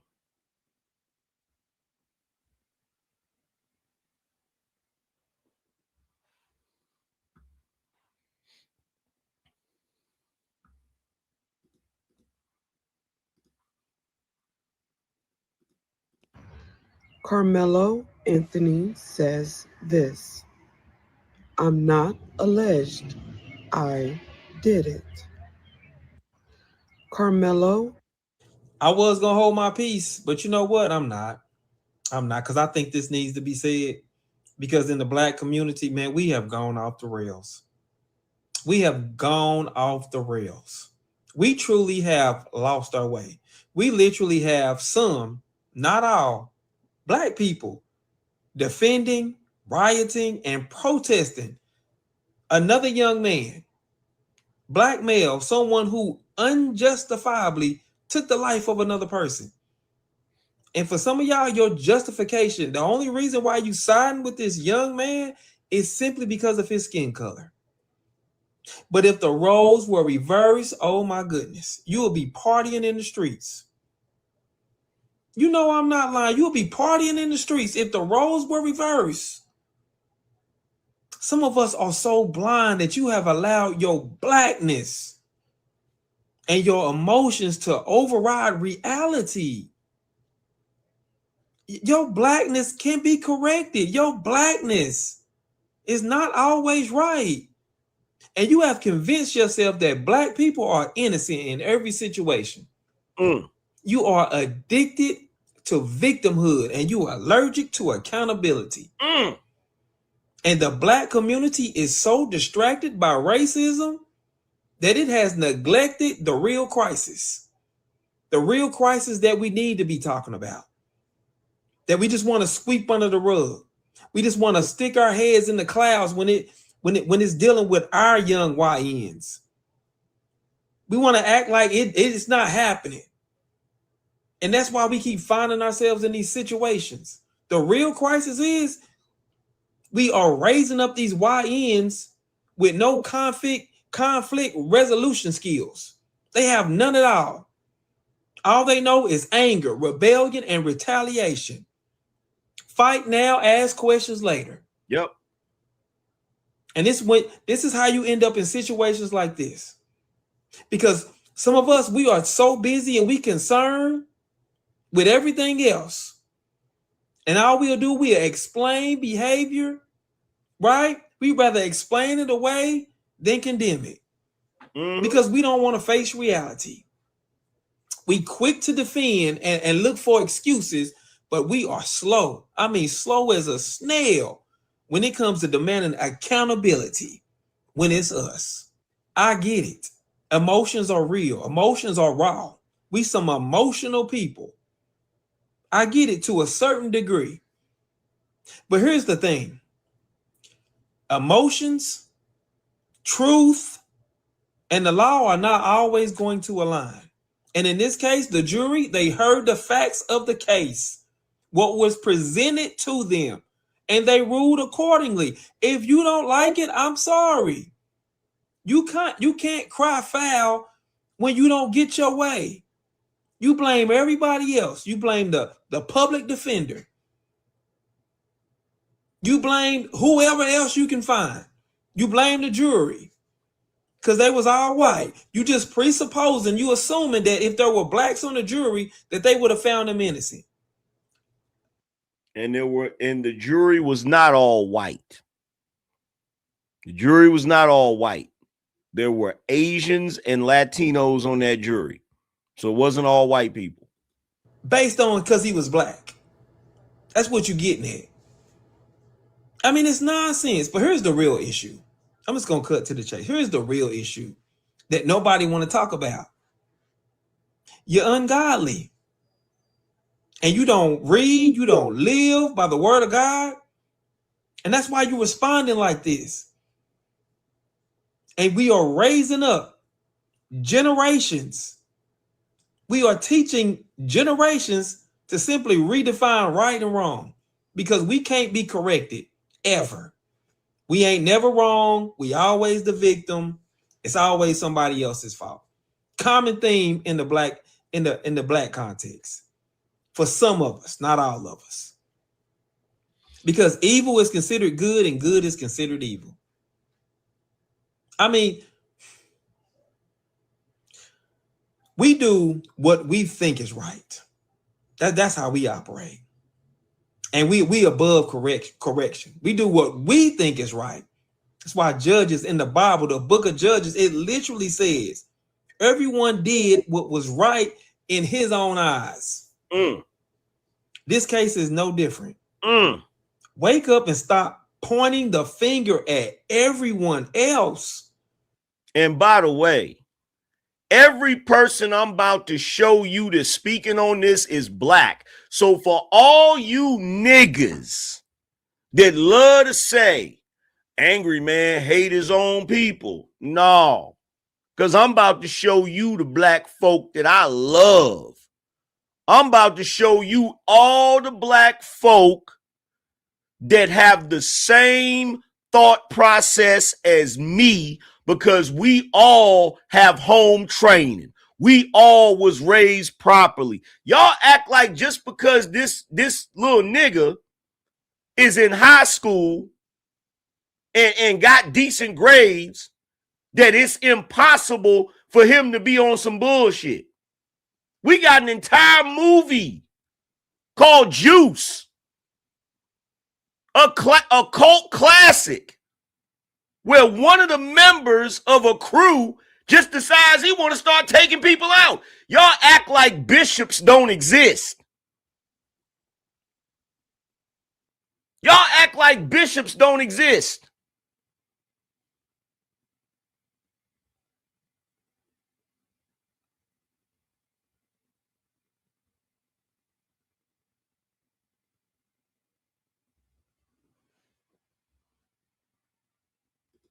It is exhausting. It's old. It is played out.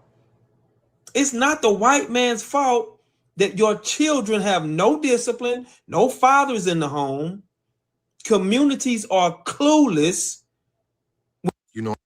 Oh my God. No, I didn't. Oh my God. You know, I'm no, I didn't. I was going to hold my peace, but you know. No, don't do that to me. I was going to hold my peace, but you know. And when Christ is not the foundation or the core of God, because life up and stop pointing the finger at every do what we think is right. That's how we operate. It was right in his own eyes. This case is no different. Wake up and stop pointing the finger at everyone else. It is exhausting. It's old. It is played out. It's not the white man's fault that your children have no discipline, Facts. no fathers in the home. Facts. Communities are clueless. Facts. When it comes to repentance. Facts. I mean, it's insane. Facts. They're not being taught that every life bears the image of God. And that every life, no matter what color, is valued by God. Because life, it don't seem to matter when it comes to us. It just don't seem to matter. And that is a sad reality. And the real reason why some black Americans are crashing out about this verdict is because they lack biblical discipleship. Let him cook. Meaning no one is teaching them the truth. Let him cook now. No one is teaching them the truth. I said they don't know real truth. Cook. And when you don't know real truth, man, you will live a lie. And when Christ is not the foundation or the cornerstone of your life, something will take its place. And for a lot of us, your foundation is politics, it's street culture, it's social media, it's rappers, it's influencers, it's celebrities, it's blame game, it's victimhood mentality, it's racism, it's white supremacy, it's zero accountability, it's anger, it's rage. Because you have allowed these things to swell up in your heart. Because you've allowed your skin complexion to become your God. And the truth can be literally right in front of you. And you can't see it and you can't smell it. Because you are more concerned about being right than doing right. When a community, I was going to hold my peace, but at white supremacy, is that Austin Metcalf, two different skin complexions. Here, justice becomes controversial and person is doomed. You become distorted. Lies become facts. Facts become lies. You confuse. Justice becomes controversial and personal responsibility, it becomes oppression. And you sit in it. You sit in it. There are no winners here. We got two different families, two different skin complexions, both hurt, both devastated. Should have never happened. The truth is that Austin Metcalf, he brutally lost his life. He brutally lost his life at the hands of Karmelo Anthony. That's the facts. So many other things could have been done, but they were not done. They were not done. It didn't happen. He could have chose to walk away. He didn't have to Austin didn't have to put his hands on him, but it didn't deserve a death sentence. And that's the reality. The black community failed Karmelo Anthony. But we're not gonna take responsibility for that. We rather just point the finger at white supremacy. That's the problem. That's the problem. And the other tragedy is that black people, they don't even see it. They don't even see it. They see every outcome through the lens of identity before they even see it through the lens of right and wrong. And that's the sad part. Stop looking for answers in your skin complexion. Political parties, the Democrats, politics, and other excuses. You know what the answer is? You ain't gonna like it. It's repentance. It's repentance. Look it up. But this is what I know. This is what I know for a fact. And it's in the scriptures. And that some of you all don't read. Otherwise, you will know every civilization, every culture, every community that turns from God eventually bears the fruit of that decision.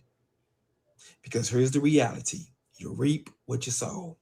And guess what? The black community is no exception. The black community does not get a pass. Carry on. That's facts. That's facts, bro. I keep saying it, and I've been saying it.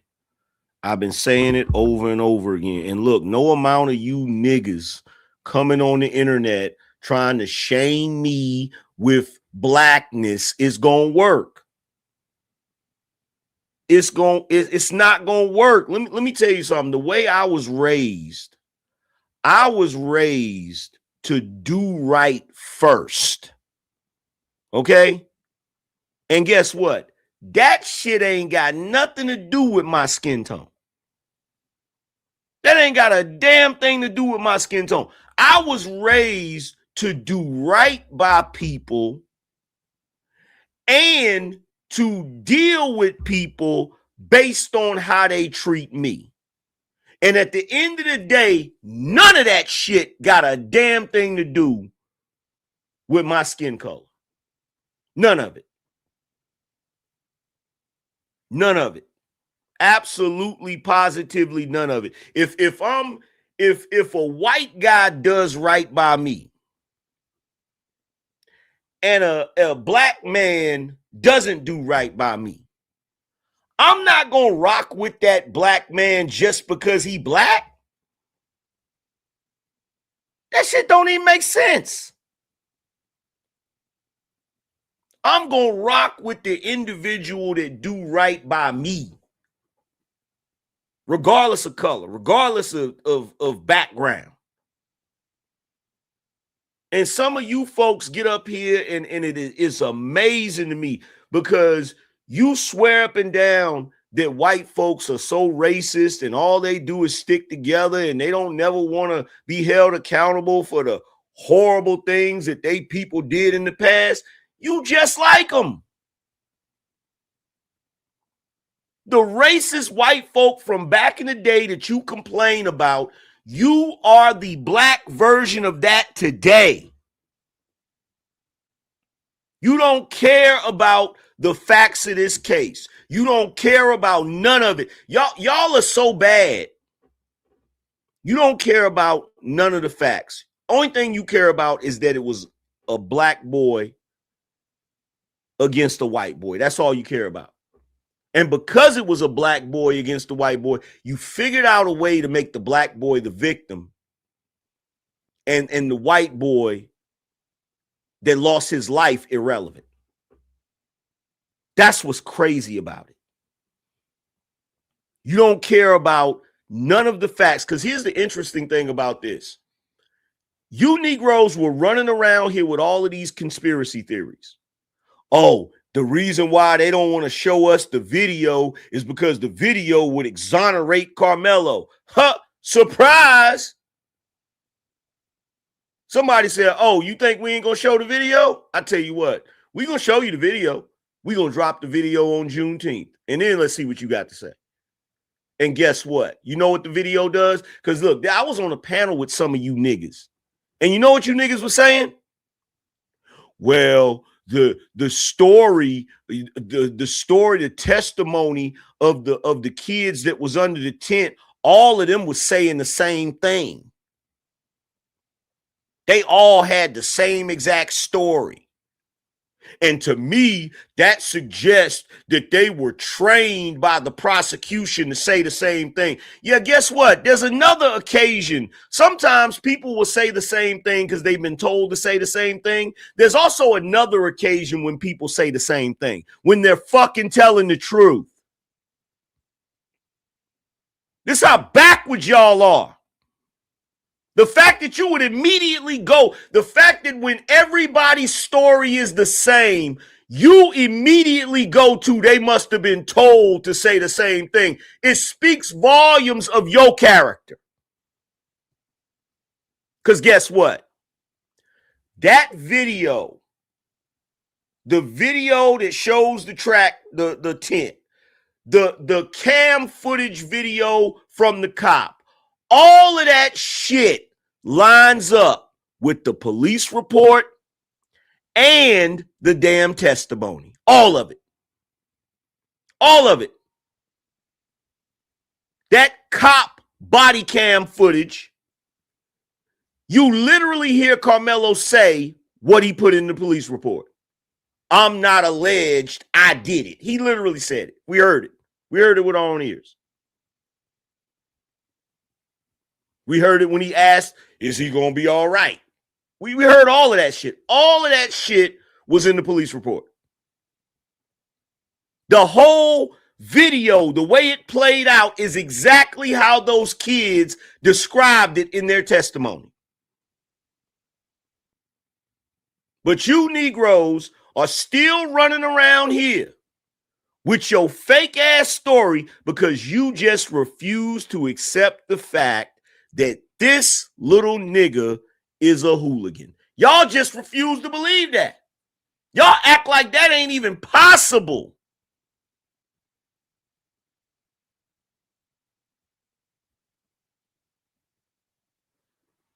Cause we don't know nobody that goes around with a chip on their shoulder. We don't know nobody like that. Y'all don't know anybody like that. You don't know nobody in the history of all your years of living. You don't know a single person that walks around with a chip on their shoulder, can't wait for somebody to say something to them so they can do some shit.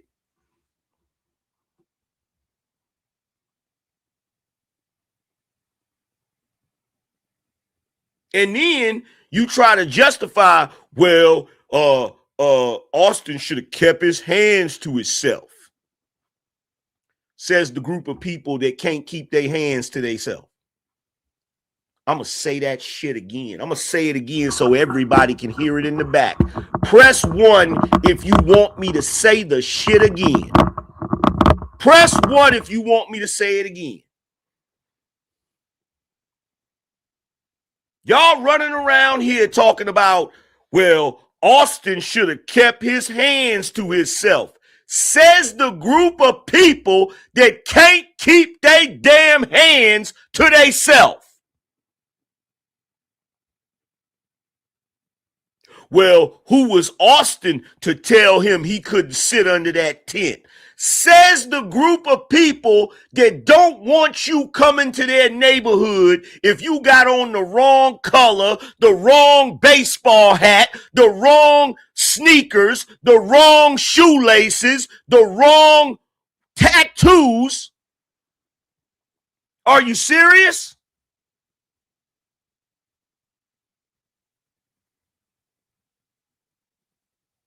And here's the biggest thing about it that nobody wants to talk about, and I'm definitely going to point out. Karmelo Anthony is a single mother raised boy. I'm going to say it again.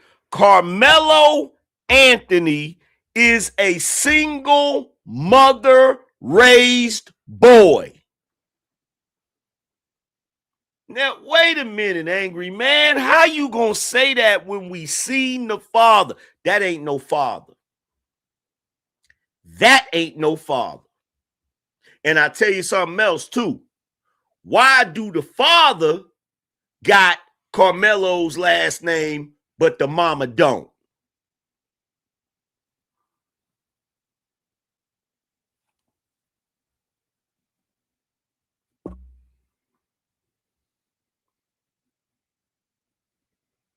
Now, what was the thing that Karmelo learned from his mama that most of you black folk learn from your mama?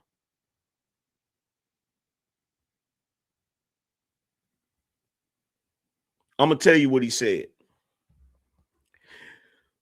He put his hands on me. I told him not to put his hands on me. Let's stop right there. Let's stop right there. To everybody in this chat room, do grown men talk like that? Do men talk like that? Who in the black community says that? Who? Who? The only group of people in the black community that say, you put your hands on me, are the women. And guess what? In most cases, they're not even talking about a physical assault. In most cases, when women say he put his hands on me, the reason why they say that is to make it vague so that you can come up with a scenario in your mind. Because usually when they're saying that to someone, they're talking to their father, their brother, or the police. And they boyfriend might have grabbed their wrist. And they didn't like it. So instead of saying to the person that they think they can charge up like an attack dog to go beat him up, instead of saying he grabbed my wrist.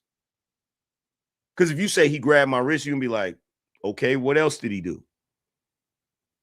Because grabbing your wrist, that's not a big deal. He could have been grabbing your wrist because you tried to hit him.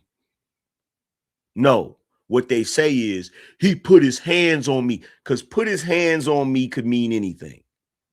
It could mean he choked you. It could mean he slapped you. It could mean he punched you. It could mean he put you in the headlock. It could mean anything. Black women in the black community use that term because they are manipulative. And they usually use that term to justify some bullshit. It's usually when they've started something and then somebody grabs them or tries to move them and you better not put your hands on me. I don't care what nobody says. You niggas can come up with every story you want to come up with. He went to that tent because he knew somebody under that tent. They told him, you're not supposed to be under this tent. He got mad because they asked him to leave. Plain and simple. He got upset because how dare you tell me what to do, which is the typical black woman attitude. So the moment they said, hey, man, look, we're not joking. You got to leave. Put your hands on me and see what happened, which is another black woman response.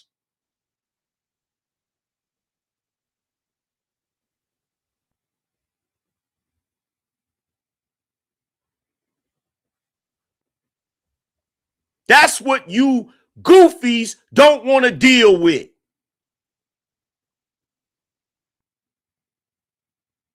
Karmelo is in this situation because he was not raised by no man. He was raised by his mama. That's why he's in this situation. Because every last one of us that were raised by fathers, every last one of us that grew up around other boys, roughhousing, playing football, all of that shit. If somebody pushes us, we gonna get into a fight. We ain't gotta stab nobody because they pushed us.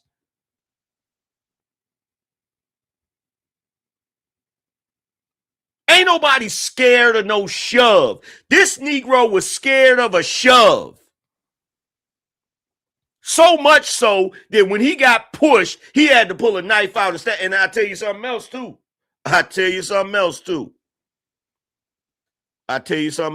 And y'all might not want to believe this, but in the black community, that's also some female shit. Stabbing somebody. That's also some female shit.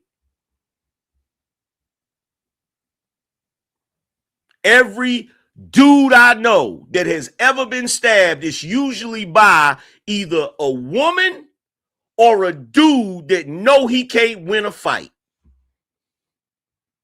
I'm going to say that again. Out of every dude I know that has ever been stabbed, it was either by a woman or a dude that know he can't win a fight.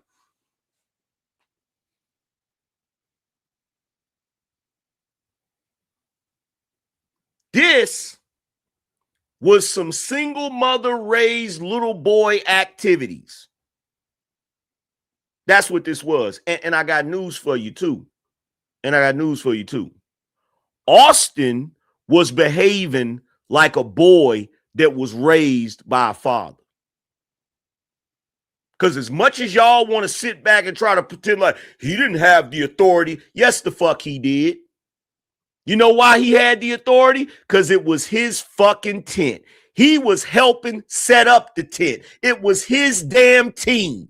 He had every right to tell him, you're not supposed to be under this tent.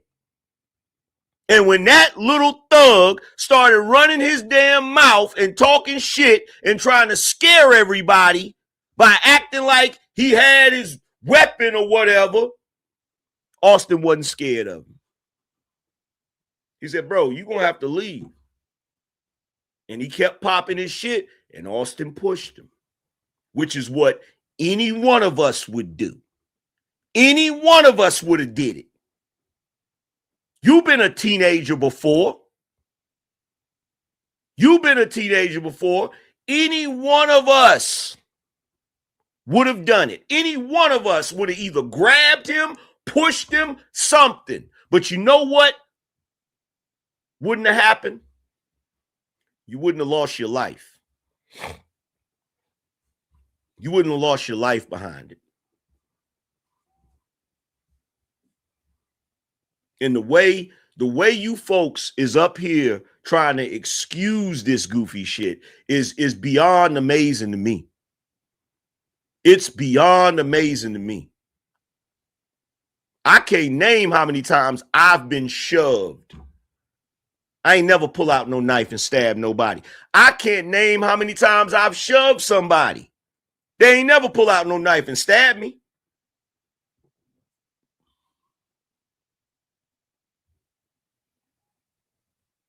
Ever.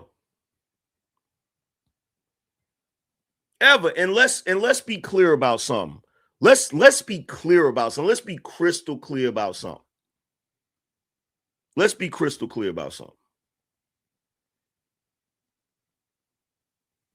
If you have a person that you know don't got no weapon whatsoever, they just got their hands, and they jump up in your face and go to push you, and the only thing you could do is whip out a knife, you're doing that for either one of two reasons. You're either doing it because you're scared and you're worried that person gonna beat you up, or you're doing it because you're trying to have an advantage over that other person. One of the two. One of the two. But here's the thing. If you've got time to reach in your pocket, reach in your bag or whatever, to pull out a knife because the other person is just standing there, you got time to walk away. You got time to walk away because it's not like the person is on you. I could see if the person was on you, had you in the chokehold or some shit, and you pulled out your knife and you started stabbing the person to try to get them off. I could see that. I could see that. But a person pushes you. First of all, when someone pushes you, I need y'all to understand this. When a person pushes you, they're trying to get you out of their way. They're trying to get you out of their space. They're not trying to bring you in. Most people don't realize that. A push is a defensive move. It's not an offensive move.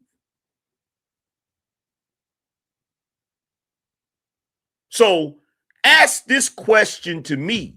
Everybody kept saying Karmelo was sitting down. If he was sitting down and he had some distance between him and Austin, why would Austin need to push him? I'll tell you why. Because when Austin told him he needed to leave and Karmelo started talking shit and Austin said something to him, Karmelo jumped up and got in his face. That's the part everybody's leaving out. That's the part everybody's leaving out. I bet you any amount of money, dollars to donut. Karmelo jumped in that boy's face. I bet you any amount of money. And when he jumped in his face, Austin pushed him back. As soon as he pushed him,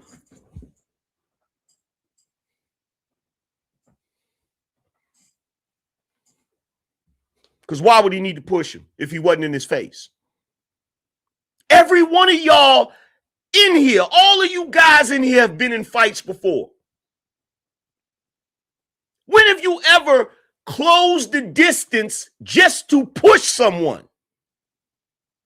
When? I want you to really think about that. When have you ever, you and another guy talking shit to each other?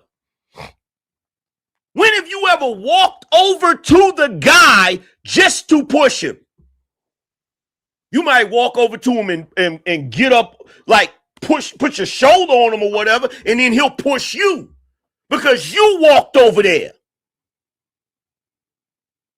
You walked over there. That's why he pushed you. Or you're standing there, guy's talking shit to you. He comes over to you and gets close to your face. You push him.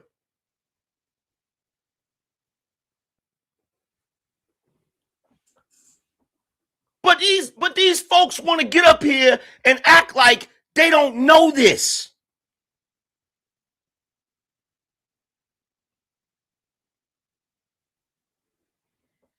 He pushed him because he got in his face. See, before they made it seem like Austin walked over while he was sitting down and grabbed him up. See, that narrative makes it look like it's self-defense. But when you look at that video, Karmelo was not sitting down. Austin was not sitting down. They had words. Karmelo jumped in his face. And when he jumped in his face, that white boy pushed him. And when he pushed him, he pulled that knife out and buried that shit in his chest and took off running and was gone before he fell.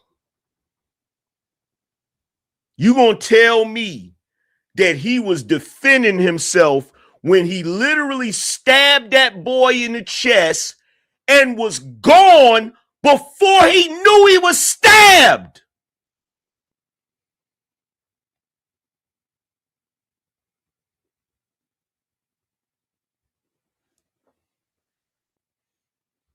Austin Metcalf was dead and he didn't even know it.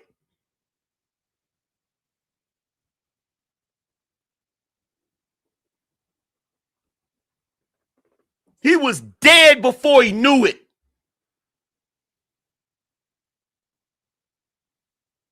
By the time he pulled off his shirt and showed everybody he was cut and fell, Karmelo was gone. That is not someone who's scared. If you scared and you feel like niggas is attacking you and you stab somebody, you gonna stand there like,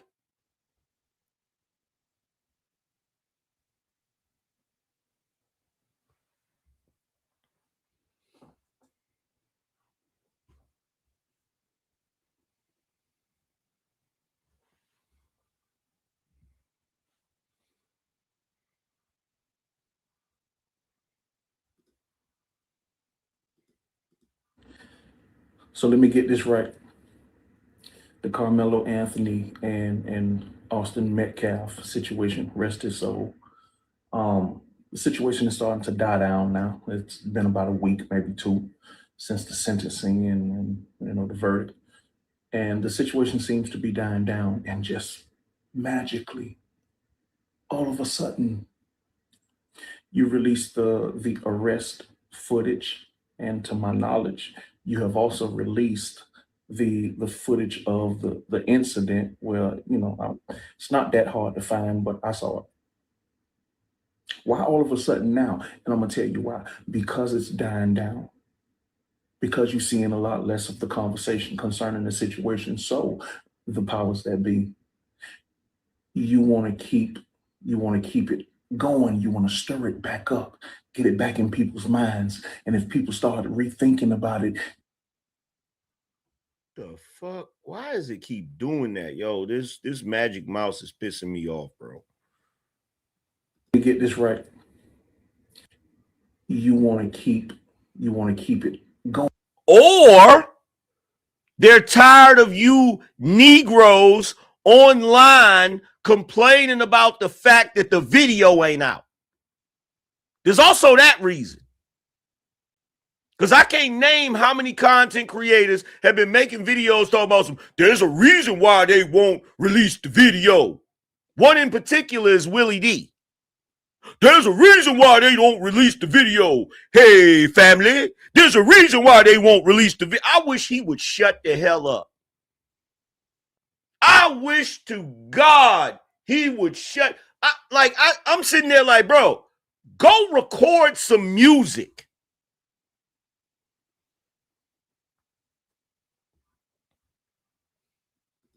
You want to stir it back up, get it back in people's minds. And if people start rethinking about it, then they start talking about it again. And then they start posting about it again, because there is an agenda to keep the racial division going. You really can't make this up. The only people keeping the racial division going is you niggas. The only people keeping the racial division going is you niggas. You know, I'm convinced that people hate the truth. I played the video and the clips of the evidence that has been put out about Karmelo Anthony, the tent video, the body cam video, the actual murder weapon that he used to kill Austin Metcalf with. And as I was doing the live, people were still saying that I was lying. It was made up. These videos were fake and all of these other things. I was going through debunking the myths about how he wasn't jumped under the tent and how he was suspended and other things. And people still said that it was a lie. And I was only doing this because me, hate black people. Then I said to myself, truth is the truth. Facts are facts and lies are lies. But these people hate the truth. Why do they hate the truth? They hate the truth because it doesn't fit their narrative. They hate the truth because they can't make it be what they want it to be just so it can make them happy and make them right. See, people like something called confirmation bias. And when the truth comes out, and if it doesn't fit your narrative, then it doesn't give you confirmation bias. And they hate that. They really do. And once I realized that, I just threw my hands up. It's pointless to keep talking about it with some people. I'm just gonna do what I do. I'm gonna put the information out there. You can take it for what you want. If you don't want to believe it, go ahead. If you want to believe it, if you want to trust in the facts and just go off the facts like I've been doing, then do that as well. I'm convinced that people. I was gonna hold my peace. The Karmelo Anthony footage has been released, and just like I've been saying this whole time, bro, a lot of y'all lied. Jasmine Crockett lied. All y'all who said he had a cleat sharpener. All y'all who said, oh, the blade was so small, it's a multi-tool. Hold on, I'm finna show y'all exactly what the court presented. This is what the court presented right here. Is this y'all multi-use tool? Is this y'all cleat sharpener that y'all kept talking about? By the way, a cleat sharpener doesn't exist. But this is the cleat sharpener. This is the tiny blade. I just want y'all to know them people told y'all a bold-faced lie because they were race hustling. And we all watched the same video in the rain. Karmelo Anthony walked past 2 tents before he finally decided to sit in the tent that belonged to Austin Metcalf school. Now in the next clip, it already shows him sitting there. We don't see him getting jumped. We don't see nothing. We don't even hear anything. We just see Austin push him, and then we see Karmelo stab him. He runs up the bleachers, runs down, runs towards the police before the police stops him. He hits on the walkie-talkie. Hey, I got the alleged suspect. Karmelo Anthony said, it's not alleged. I did it. I know how this works. He was basically admitting to what happened. But I just want y'all to know, folks lied. Now, remember, they said he was getting jumped. Now, maybe it's a full video that might show how long Karmelo Anthony was sitting there, or did he really sit in that tent while it was full of other players?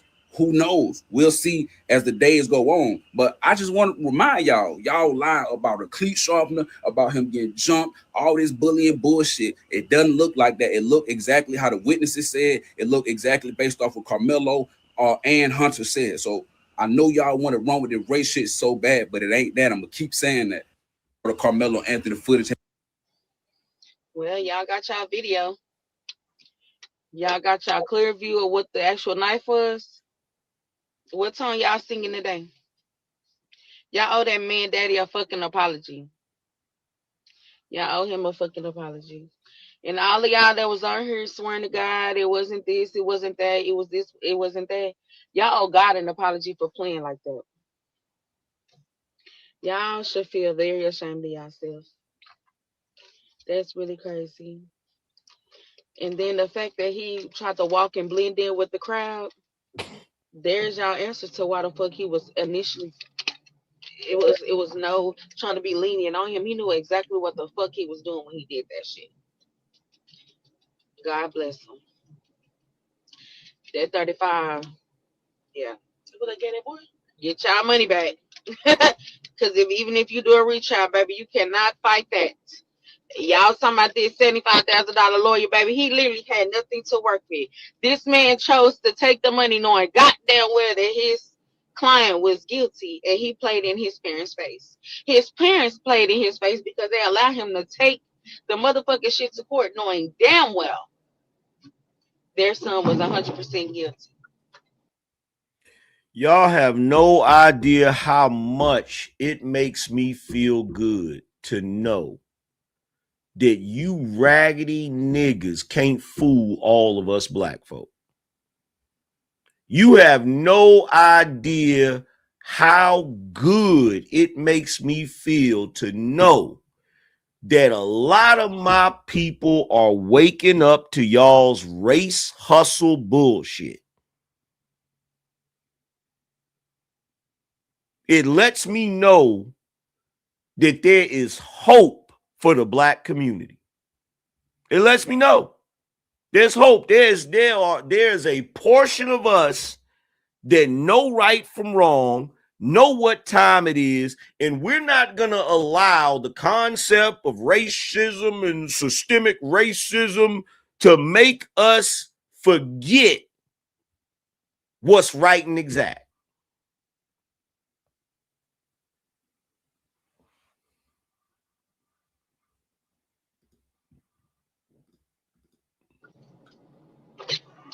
Rest in peace to him, and prayers to everybody. He gonna serve that whole 35. Them white folks gonna make sure of it. The Karmelo Anthony footage. Well, Anthony's parents could end up in a cell right next to him for fraud. It's being alleged that hundreds of thousands of dollars meant for Anthony's murder defense went elsewhere. Investigators are reportedly examining whether an LLC connected to Anthony's parents was used to receive or move donated funds and whether those transactions matched what the donors were told that the money would be used for. This is likely linked to that $600,000 home his parents purchased and the luxury vehicle. Now, the family's fundraising campaign ultimately raised more than $600,000 before it was shut down after Anthony's conviction, putting enormous public attention on how those donations were handled. If people donated believing that the funds were going to be used for a legal defense, they deserve complete transparency. If the allegations are false, then the family deserves to have its name cleared.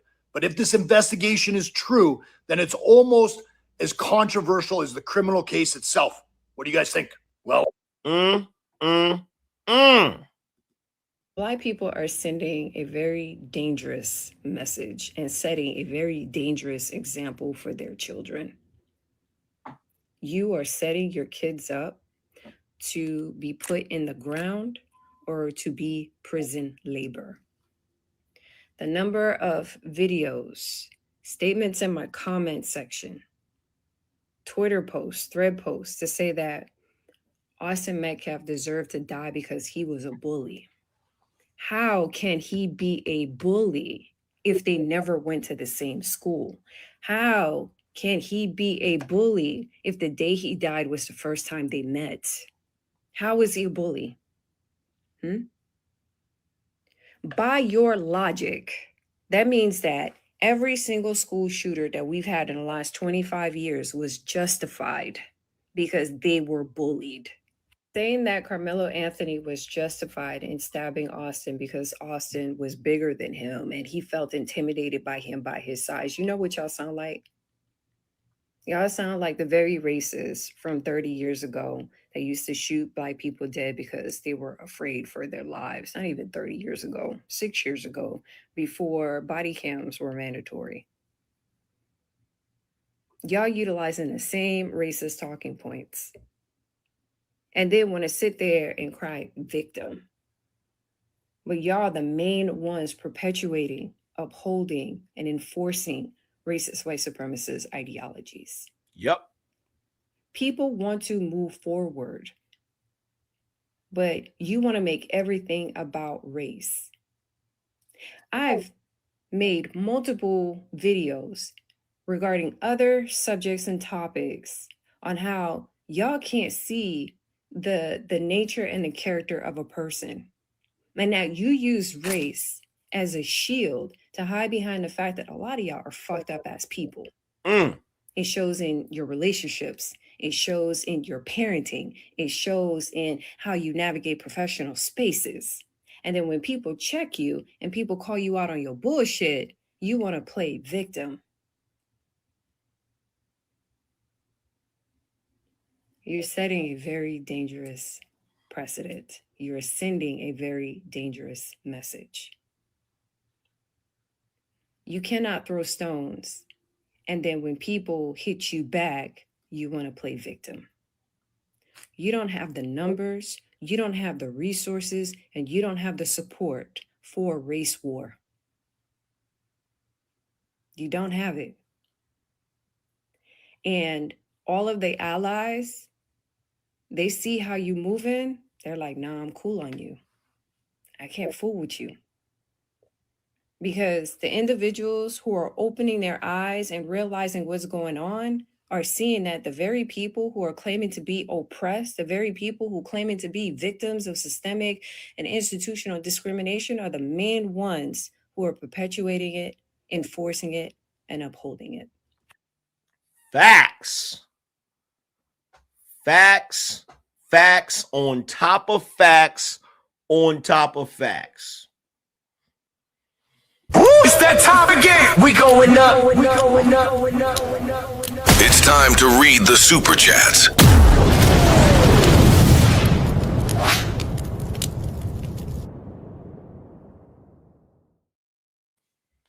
Let's see who we got here. Here.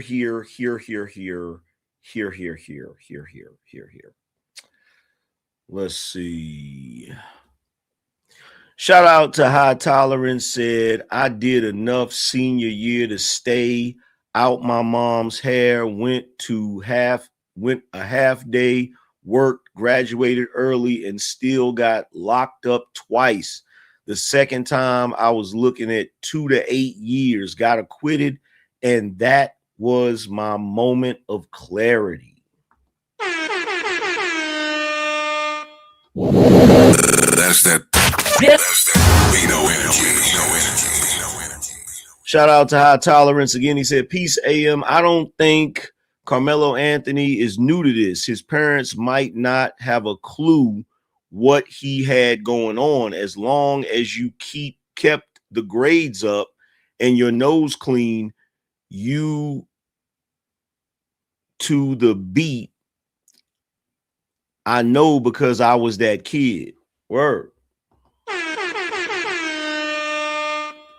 That's that Bino energy. Hey, you ain't got to tell me. I know kids that got good grades and was complete thugs. Was like complete, bruh. Trust me, I know what you're saying. Shout out to the Knights Palace. Said, tell it like it is, brother Angryman. That's that Bino energy. Shout out to High Tolerance again. Said, as weak as the dad is, I wouldn't be surprised if Dominique Alexander been sliding with Karmelo Anthony's mother. That's that Bino energy. Yo, shout out to Tahiri. Said support. Shout out to Dark Power. Appreciate you. Shout out to Jim Rat. Said happy early Father's Day, brother. Appreciate you. And same to you and everybody else. Let's see. Shout out to Kelly. Said I'll start. Appreciate you. Shout out to KRMSUC for the membership. Shout out to the famous Davis, Mr. Click Clack himself. He said, you think he'd have money the way he talks on people? Talking about Faison Love. Absolutely.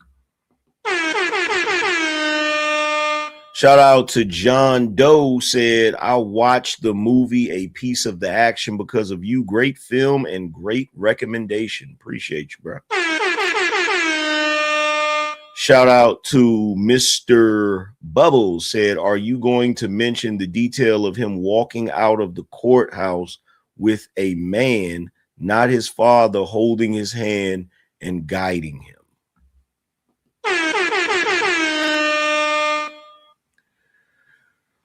Let's see.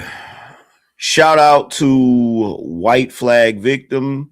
Said, white American males make up 48% a personal pew sales.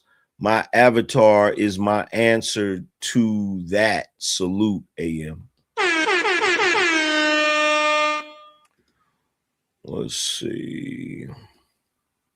Shout out to Mr. Lone Star. Said, what size difference? They were about the same height. I never fought anyone that was my size. They were always bigger. Word. Yeah, man. Yeah, these folks are gonna keep making excuses. They're gonna keep making excuses regardless, because they don't want to acknowledge the fact of what's real. But it's all good, because I'm definitely here to remind them what's real. You feel me? And what's real is, now that the track meet video, now that the track meet video is out, it lines up with the police report and the witness testimony word for word. No gaps, no mystery. Everything I told y'all from day one, it's right there on the footage. All you got to do is pull it up, zoom in on it. You'll see it. So let's walk through what the video actually shows, because some of y'all still are a little slow and you need a little help. Karmelo was sitting under the tent. he had no business being under or behind it, near it, whatever. They asked him to leave. That's the start of it. Then he gets into a verbal argument with a couple of the kids. And notice, there were both white and black kids under that tent. So there's no need in you trying to make it seem like, oh, this was a racial thing and blah, blah, blah, and all of that goofy crap, because it wasn't. This wasn't a race mob forming. It was a teenager who wouldn't move and started talking trash. Now, out of all of the teenagers that were under that tent, Austin just happened to be one of the few that was willing to confront him. Here's the detail that ends the whole he was getting jumped narrative that y'all keep trying to run with. Watch the other kids under the tent. If you notice, when they start getting into it, most of those kids aren't even paying attention. They're not even looking at it. They're doing their own thing, chilling. Two kids get into a disagreement. It wasn't even big enough for them to even turn around and look. You don't sit relaxed and distracted while a group of people jump somebody. There was no jumping. The video proves that, no matter how much y'all want to run with that narrative. Austin shoved him. That's it. He pushed him. And the moment he pushed him, Karmelo Anthony pulled out a knife and stabbed him and immediately takes off running. A shove was answered with a blade. I want you to think about that. Every last one of us has been in high school. Every last one of us have shoved other kids or have been shoved. It never ended with a knife in your chest. And here's the part the defenders can't explain. Karmelo was already running away before Austin even finished falling down the bleachers. Explain that part to me. If this wasn't some premeditated or intended action. Boy was gone before Austin even hit the floor. If you're defending your life, you don't stab once and then take off running. You're going to be nervous. You're going to be shaken. You're going to be shocked. You might even be frozen in that moment. The reason why Karmelo wasn't frozen in that moment, and the reason why most of you don't want to accept the reality that Karmelo was never in danger. Austin was the one that was in danger. Because Austin did not know Karmelo had a knife, but Karmelo knew that he had a knife and he knew he was going to use it. That's just the reality. Y'all can keep trying to pretend like that's not what it was. The more I see, the more evidence comes out. That's what it looks like. That's what it looks like. The reason why Karmelo didn't have to fight back is because nobody was fighting him. He was the attacker. He attacked and then he fled. Threw the knife, bounced, got up out of there. So let's call it what it is. This was a regular altercation between two teenagers. The type of altercation that happens in high schools every single day. It wasn't until Karmelo Anthony decided to pull out a knife and stab Austin Metcalf that this went out of the realm of high schoolers getting into a scuffle. That's all it is. The only difference that we can even notice is that one of them decided to bring a knife to a track meet. That's not self-defense. That's not being a victim. That is an aggressor with a weapon, whether you like it or not. Now, if you go online and pay attention to what everybody's saying that are defending this crap, they're saying that a shove is justified with a stabbing. Now, I need you to say that out loud. I need you to say this statement out loud. Pushing someone gives the person being pushed the right to take your life. Does that even sound right? If you push me, I'm justified in taking your life. Why stop at a knife? Someone pushed you, you can shoot them. Right? Do you have any idea how ridiculous that is? Think about what you're actually defending when you say that. Because that exact logic has a history. He put his hands on me, so I had the right to take him out. He whistled at a white woman. He was walking through the wrong neighborhood. He looked like he was going to rob me.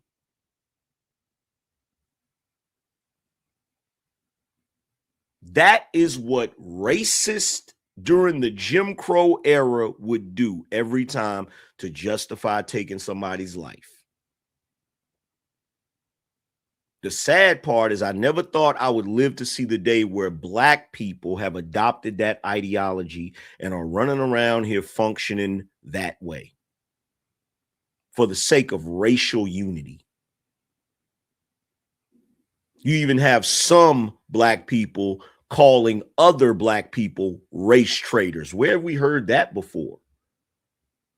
Y'all have even gotten to the point where you've started using the vernacular of skinheads and Aryans. See, this is the same I feared for my life rhetoric and excuses that cops used whenever they gunned down an unarmed man. More specifically, an unarmed black man. So this is what you guys are justifying. You spent years angry at that excuse. Now you're using it for a knife against being pushed or shoved. Are you serious? Now, I'll give credit where credit is due. As I've shown you, a lot of black folks who knew the truth are on social media calling it out for what it is. Respect to them, and I appreciate their bravery, because you know how the black community likes to ostracize those of us who do not or will not adhere to the echo chamber or the unspoken Negro contract, as I like to put it.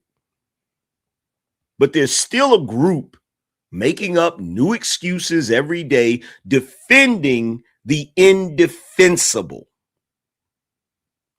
That's how you know some of us have completely lost the plot. It's almost like they want a race war and despise the truth. This is the standard. Accountability for everybody, no exceptions, no matter whose son did it. A young man took a life over a shove, over being pushed. That's true whether he looks like you or not, whether he looks like me or not. The standard doesn't get suspended because a killer shares the same skin tone as me.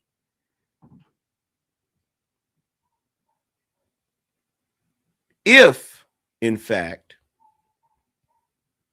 the standard bends for Karmelo or anybody else just because they share the same skin tone, It was never a standard in the first place. So here's where I'll land on this particular topic. The video proves Karmelo lied. And everybody who staked their name and their reputation on the narrative that he got jumped, you just got exposed. Because the reality is this, no matter what you say, the truth is Karmelo is a coward who took a knife to a track meet.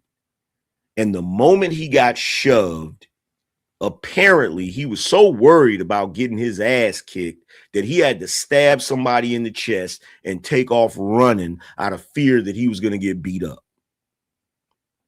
He took a life over a push. He ran and he got 35 years. And a lot of you are out here talking about that's harsh. Considering the circumstances, he got lucky. But I want you to answer this question honestly. If a shove justifies a knife, what exactly were you marching for this whole time? Why were you complaining about cops shooting unarmed men?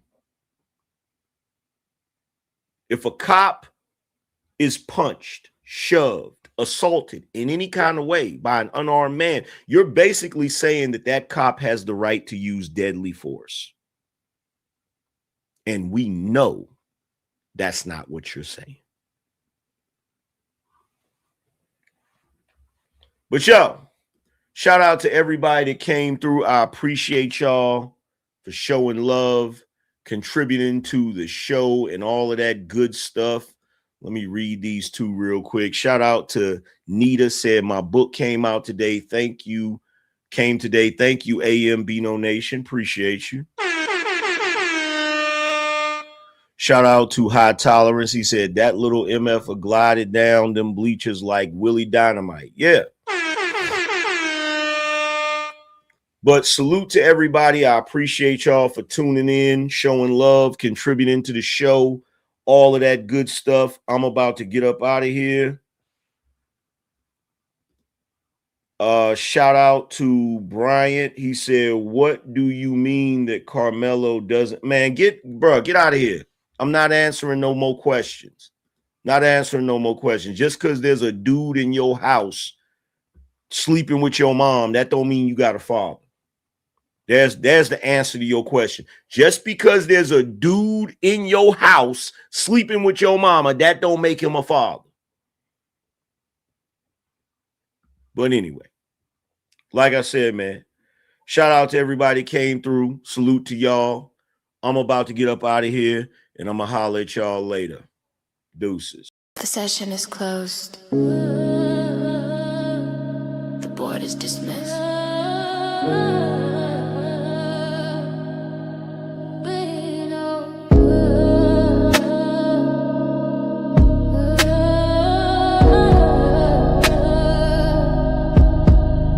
I gave you the blueprint, now go build a estate. Stop arguing with broke, man, stop debating with fate. We don't negotiate value, we dictate the price. You watch the show for free, I just gave you a slice. But the real ones know where the equity lives. We taking everything, we got nothing to give. The manual is waiting, you know where it's at.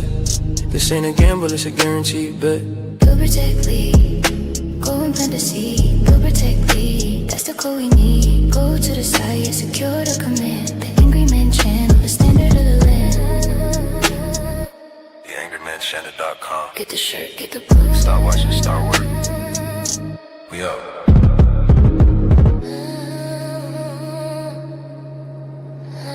The session is closed. The board is dismissed.